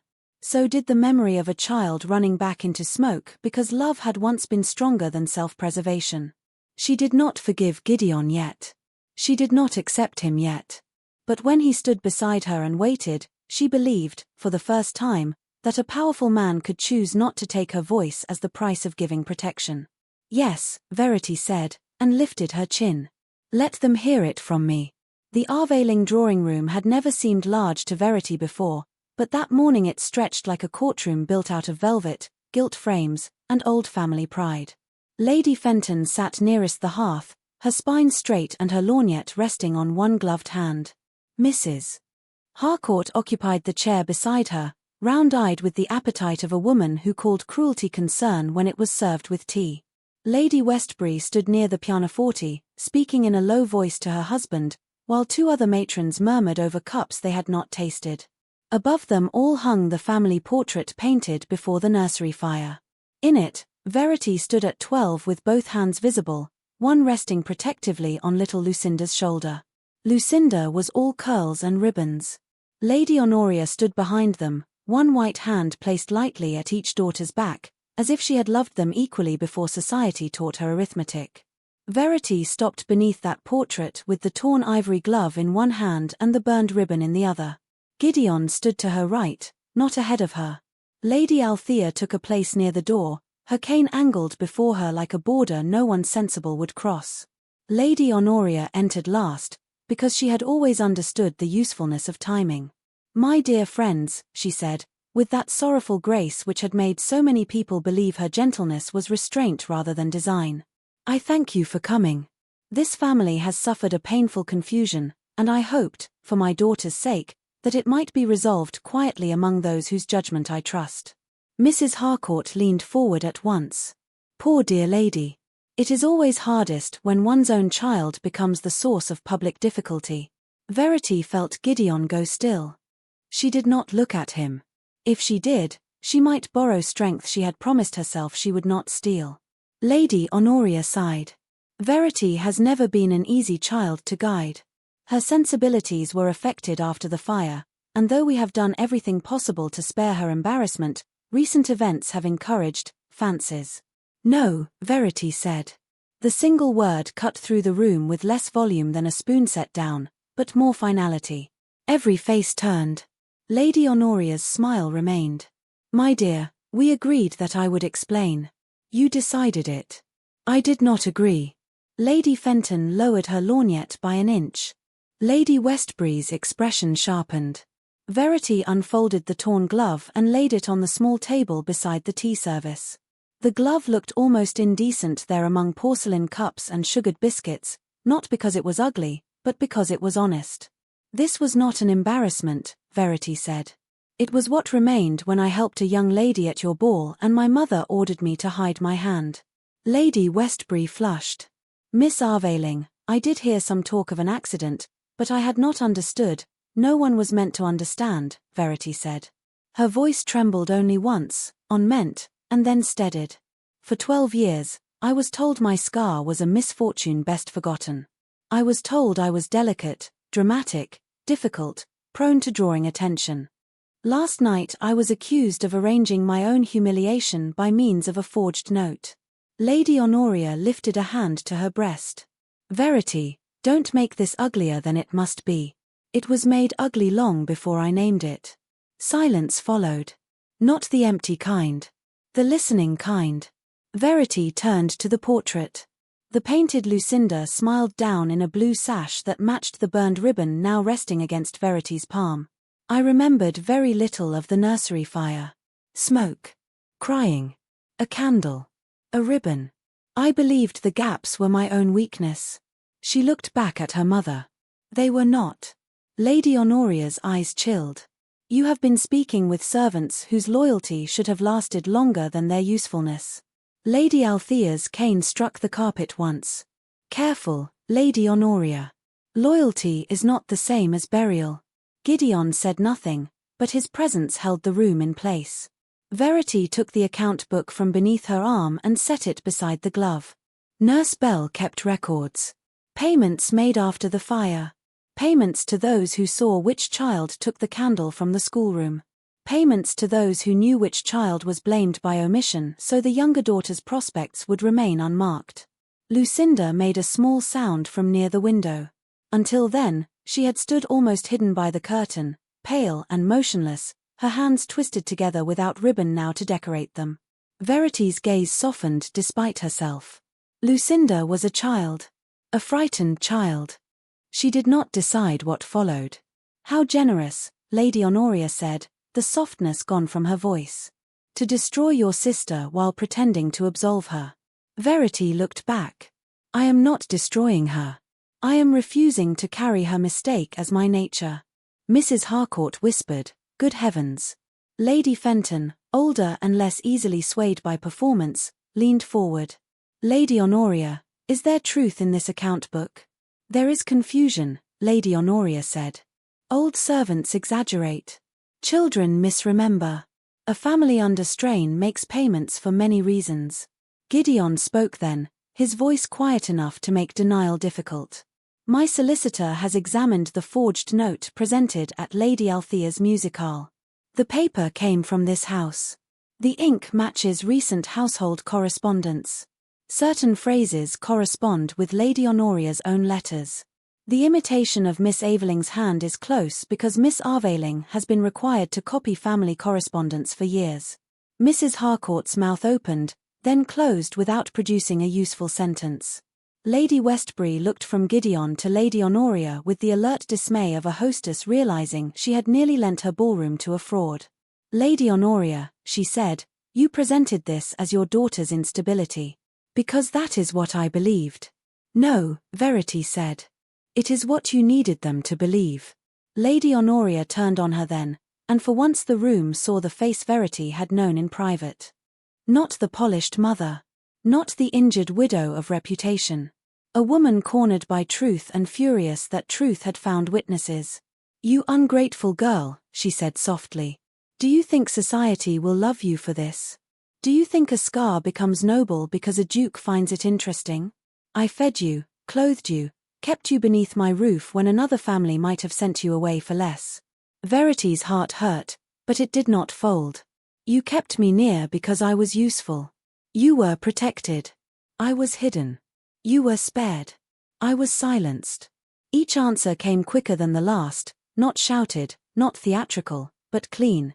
Lady Honoria looked toward Gideon as if rank might be persuaded by maternal suffering. Your Grace, surely you see what resentment has made of her. Gideon's eyes did not leave Verity. I see what endurance has cost her. The words touched her, but she did not lean on them. Not yet. She turned to the room. I do not ask you to pity me. I am tired of pity. I ask only that you stop repeating lies because they are more comfortable than a daughter's truth. Lady Fenton set down her cup. And the ribbon? Verity lifted it. This was found among the old nursery things.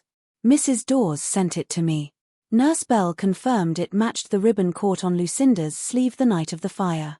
Lucinda covered her face. Lady Honoria took one step toward her. Lucinda, be silent. That command was the wrong one. Everyone heard it. Everyone understood too much in the space after it. Lucinda lowered her hands, and the girl who had smiled beneath chandeliers seemed to fall away, leaving a frightened woman with no ornament left strong enough to conceal her. I was silent, she whispered. Lady Honoria's face went white. Lucinda. I was silent for 12 years. Lucinda looked at Verity, and tears slipped down her cheeks without grace or calculation. I took the candle. I wanted the dollhouse to glow like a ballroom. Verity told me not to. I laughed at her. Then the curtain caught, and I ran, and my ribbon caught on the toy chest. She came back for me.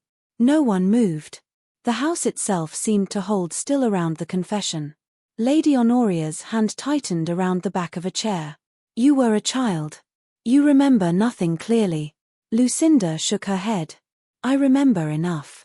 I remember Mamma telling me that if anyone knew, no one would want me. I remember her saying Verity was already marked, and people would pity her, but they would blame me. She turned fully toward the room, trembling now. She said silence was the price of a brilliant marriage. Lady Honoria drew in a sharp breath. Verity stood beneath the portrait with the torn glove on the table and the burned ribbon in her hand, and felt the lie that had shaped her life begin, at last, to break in public. Lucinda's confession did not end the silence. It changed its weight. A moment before, the drawing room had been listening for scandal. Now it was listening to a child's cry echo across 12 years, through silk curtains, painted portraits, polished silver, and all the careful arrangements Lady Honoria had built to keep one daughter shining and the other useful. Verity stood with the burned ribbon in her hand and felt no triumph. Triumph would have been too simple for a truth that hurt everyone it touched. Lucinda wept openly now, one hand pressed to her mouth, the other gripping the curtain as if she were still that little girl caught near the toy chest, waiting for someone braver to come back through smoke. Lady Honoria looked at her younger daughter with an expression Verity had never seen directed at Lucinda before. Not tenderness. Not even fear. Betrayal. "You foolish girl," Lady Honoria whispered. Lady Fenton rose half an inch from her chair. "Lady Honoria." The warning in her voice was quiet, but rank and age gave it weight. Lady Honoria heard it and recovered herself with terrible speed. She turned toward the room with a tremulous dignity that might have convinced strangers if they had not already seen what lay beneath it. "My daughter was a frightened child. You cannot expect accuracy from such memories. Families endure accidents. Mothers make difficult choices. You made one child pay for another child's mistake," Lady Westbury said. Her face had grown pale with anger. "And then you allowed my guests to mock the injury in my house." "I allowed nothing. You encouraged enough." Mrs. Harcourt, who had fed on every whisper until it became dangerous to have an appetite, looked down at her teacup as if it contained a moral education. Gideon moved then. Not quickly. Not dramatically. He stepped to the small table and lifted the torn ivory glove. In his hand, the damaged leather seemed at once fragile and undeniable. Verity's breath caught, but he did not turn it into theatre. He held it with the care one might give a letter from the dead. "This," he said, "was treated as an embarrassment." His voice was low. Every person in the room leaned toward it. "It is evidence of courage." Miss Aveling went back for her sister. She carried the consequence on her own hand while others carried the benefit of her silence. Lady Honoria's lips whitened. "Your Grace, sentiment does not alter social reality." "No," Gideon said. "Truth does." The door opened softly. A footman entered and bowed. Behind him came Mr. Pritchard, Gideon's solicitor, a compact gentleman in sober black with a leather case under one arm and the careful expression of a man accustomed to entering rooms where lies had dressed for company. Lady Honoria took one step back. "What is this intrusion?" Gideon did not look away from her. "Evidence you did not have time to prepare." Mr. Pritchard bowed to the company. "By His Grace's instruction, I compared the note presented last night with household correspondence provided by Lady Althea Vale and with paper supplied by a stationer in Bond Street." Lady Honoria laughed softly. "How industrious." "Quite," Lady Althea said. "It is a family failing." Mr. Pritchard opened his case. The forged note was written upon paper bearing the same watermark as a packet charged to Lady Honoria Aveling's account 2 days after the invitation to Lady Westbury's ball was received. The ink corresponds with that used in 3 letters sent from this house the same week.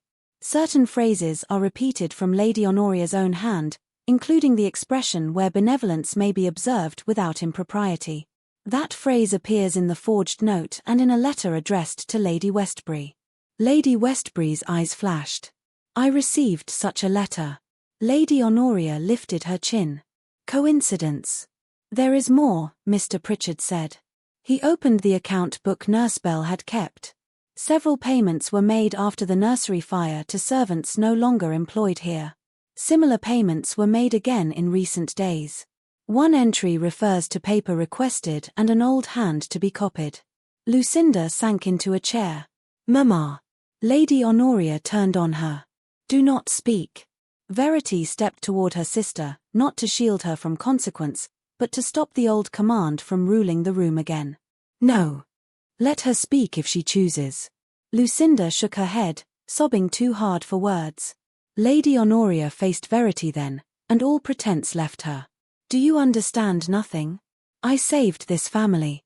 Your father left debt, bad investments, obligations dressed as honor. Lucinda had beauty enough to repair what he ruined. You had already been marked. Society would pity you, but it would not forgive her. I chose the future.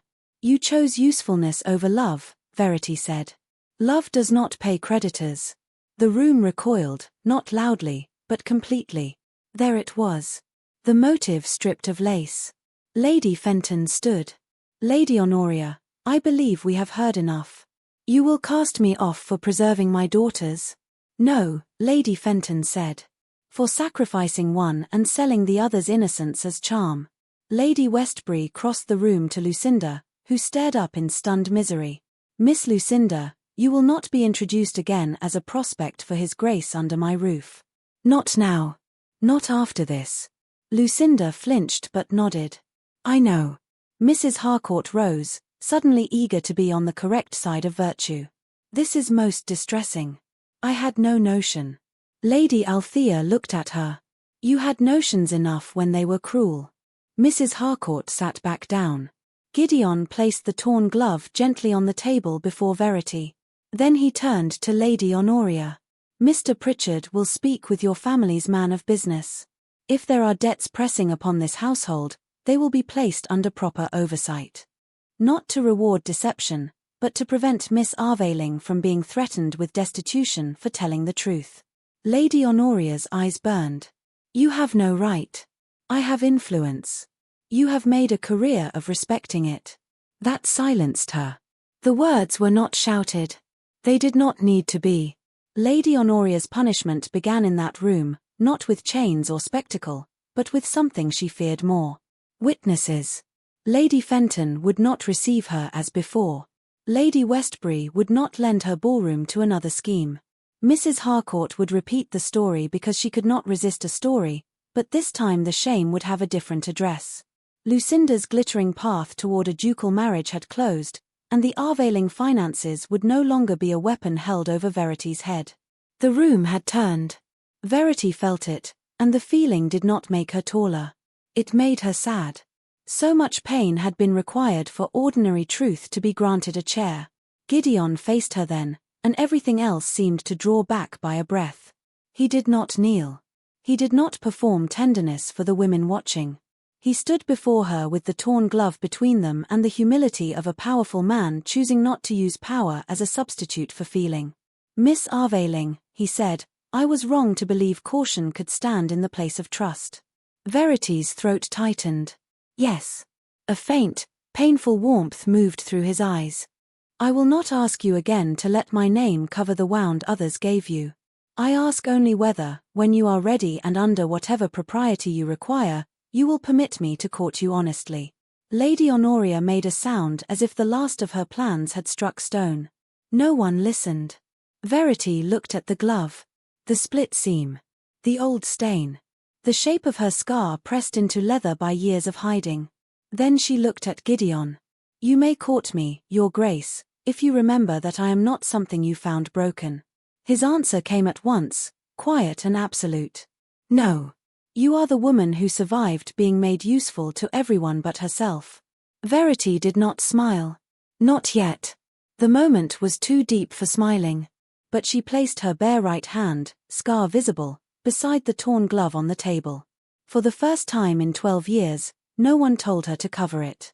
3 weeks after the drawing-room turned against Lady Honoria, Verity travelled to Brackenholt Hall beneath a sky the colour of polished pearl, and for the first time in her life, she did not feel as though she were being carried toward judgment. Lady Althea sat opposite her in the Duke's carriage, gloved hands folded over the silver head of her cane, watching the green country unfold beyond the window with the satisfied expression of a woman who had arranged propriety, comfort, and victory into one journey and saw no reason to apologize for any of them. The road west of London had softened into hedgerows, damp fields, and small villages where smoke lifted from chimneys in steady threads. Verity had expected to feel exposed outside the familiar boundaries of Mayfair. Instead, distance settled over her like clean linen. In London, every pavement stone seemed to remember the ball, the scandal sheet, the forged note, and the moment Lady Honoria's face changed when truth found witnesses. Here, the air smelled of rain, earth, and early leaves. It asked nothing of her except that she breathe. On the seat beside her lay a small parcel wrapped in cream paper and tied with plain thread. Inside was the ivory glove, mended by a careful hand at Lady Althea's recommendation. The seam remained visible if one looked closely. Verity had insisted upon that. She no longer wanted repair that pretended damage had never happened. You are very quiet, Lady Althea said. I am trying to decide whether peace is a condition or merely a pause between alarms. At my age, one learns that peace is often both. Verity looked out at a line of elms bending over the road.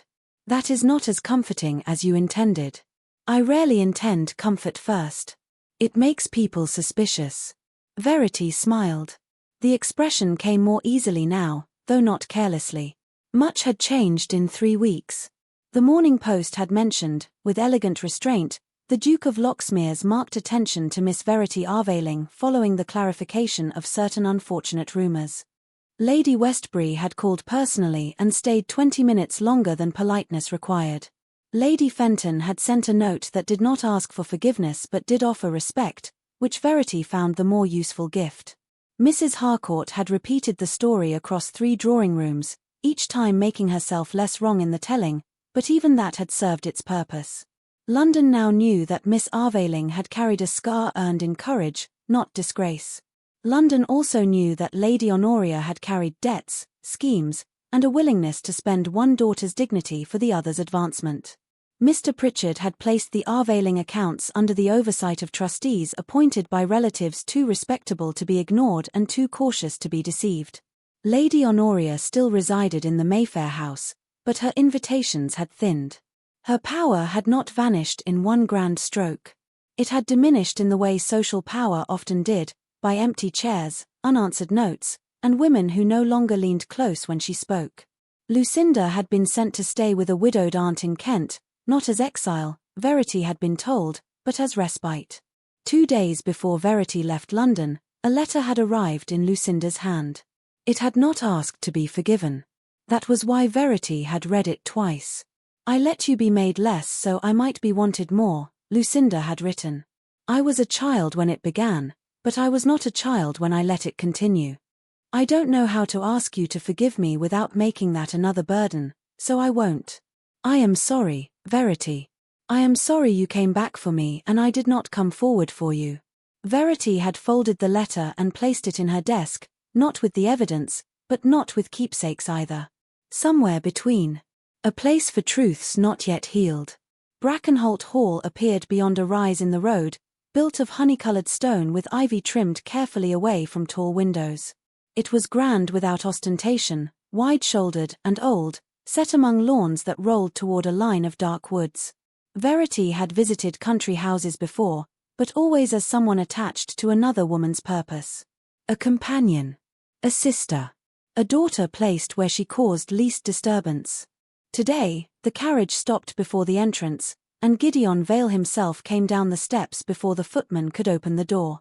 He wore no hat, though the breeze moved through his dark hair, and the sight of him standing beneath the pale sky made something in Verity go still for a reason that no longer had much to do with fear.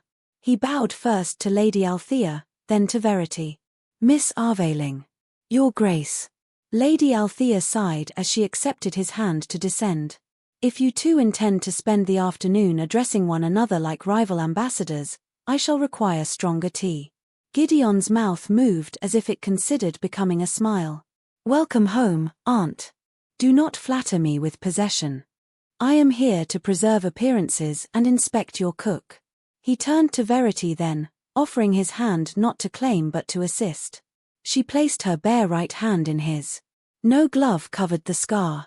His fingers closed around hers with steady care, and nothing in his face changed except the smallest softening at the eyes.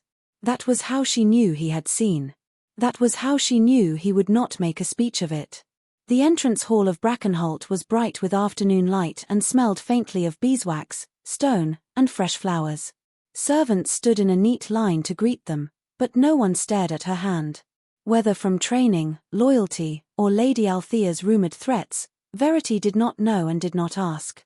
After tea, Lady Althea announced that she intended to rest and that the garden terrace was visible from her sitting-room window, which was her way of granting privacy while keeping the world properly arranged. Gideon led Verity outside. The terrace overlooked a lawn bordered by lavender, with the parkland falling away beyond it. For several minutes, they walked slowly, speaking of safe things. The journey. The house. The damp spring. Then silence came, not empty, but full of what had waited patiently between them since the Aveling drawing room. You have had many callers, he said at last. So has my mother. Fewer than before.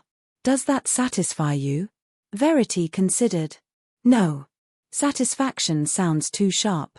I am relieved she cannot use money to threaten me now. I am relieved society knows enough truth to make her caution necessary. But she is still my mother, and I am not glad that loving me was beyond her. Gideon stopped beside the stone balustrade. You still call it love? No. I call it failure. He looked toward the park. I have thought often of what you said. That you would not begin your life behind my shadow. Have you found it inconvenient? Very. She laughed softly before she could stop herself. The sound surprised them both. Gideon turned back to her. But necessary. I do not want gratitude from you, Verity. Her name sounded different here, in the open air, without a room waiting to interpret it. What do you want? She asked. He did not answer quickly. She valued that. The chance to be known by you without making protection my argument for being allowed near. The honesty of it entered her quietly. No grand claim. No rescue disguised as romance. Only a powerful man who had learned, painfully, that standing beside someone required more discipline than standing before her. Verity untied the parcel she had carried from London and drew out the mended ivory glove. The repair was delicate and visible, a pale line crossing the leather where it had once split open beneath every staring eye in Lady Westbury's ballroom. Lady Althea's seamstress returned this yesterday, she said. I thought I would hate it. Do you? No, she laid it across his palm. I wanted you to see it mended before I put it away. His thumb rested near the seam but did not cover it. Where will you keep it? Not hidden. Not displayed like a shrine. Perhaps in my writing desk, beside my own cards. A faint smile touched his face. Still marked Miss Verity Aveling? Yes. Good. She looked at him. Good. I would not wish you renamed before you had finished belonging to yourself. Tears came then, sudden and quiet. She did not turn away from them. Gideon did not reach for her at once. He waited until she lifted her hand, and only then did he take it. May I still court you? He asked. Even if I am difficult? Especially then. Even if peace takes me time? I have patience when properly frightened. She smiled through the tears. You are often improperly proud, Your Grace. I am improving. Slowly. Honestly. Verity looked down at their joined hands, her scar visible in the clear country light, the mended glove resting across his other palm. She thought of the girl in the portrait who had run back through smoke. She thought of the woman in the ballroom who had been told to hide. She thought of the drawing room where no one had asked her to cover her hand, and of this terrace where no one would. Yes, she said. You may court me. In the weeks that followed, London continued talking, as London always would, but its voice no longer ruled the shape of Verity's life. Lady Honoria learned the weight of unanswered doors. Lucinda wrote again from Kent, and Verity answered once, kindly but briefly, because forgiveness without boundaries would have been another form of disappearance. Lady Althea declared Brackenholt's cook adequate, which everyone understood to be praise of the highest order. And Gideon Vale came to know Verity not as a scandal he had interrupted, nor as a wound he had wished to shield, but as a woman of intelligence, restraint, humor, memory, and choice. One afternoon, her calling cards lay on the writing desk in the morning room at Brackenholt Hall, still engraved simply with Miss Verity Aveling. Beside them rested the mended ivory glove. It was not hidden beneath letters. It was not locked away. It lay in the light, repaired and visible, while Verity stood at the open window with her scarred hand resting openly in the Duke's. No one who mattered asked her to cover it again.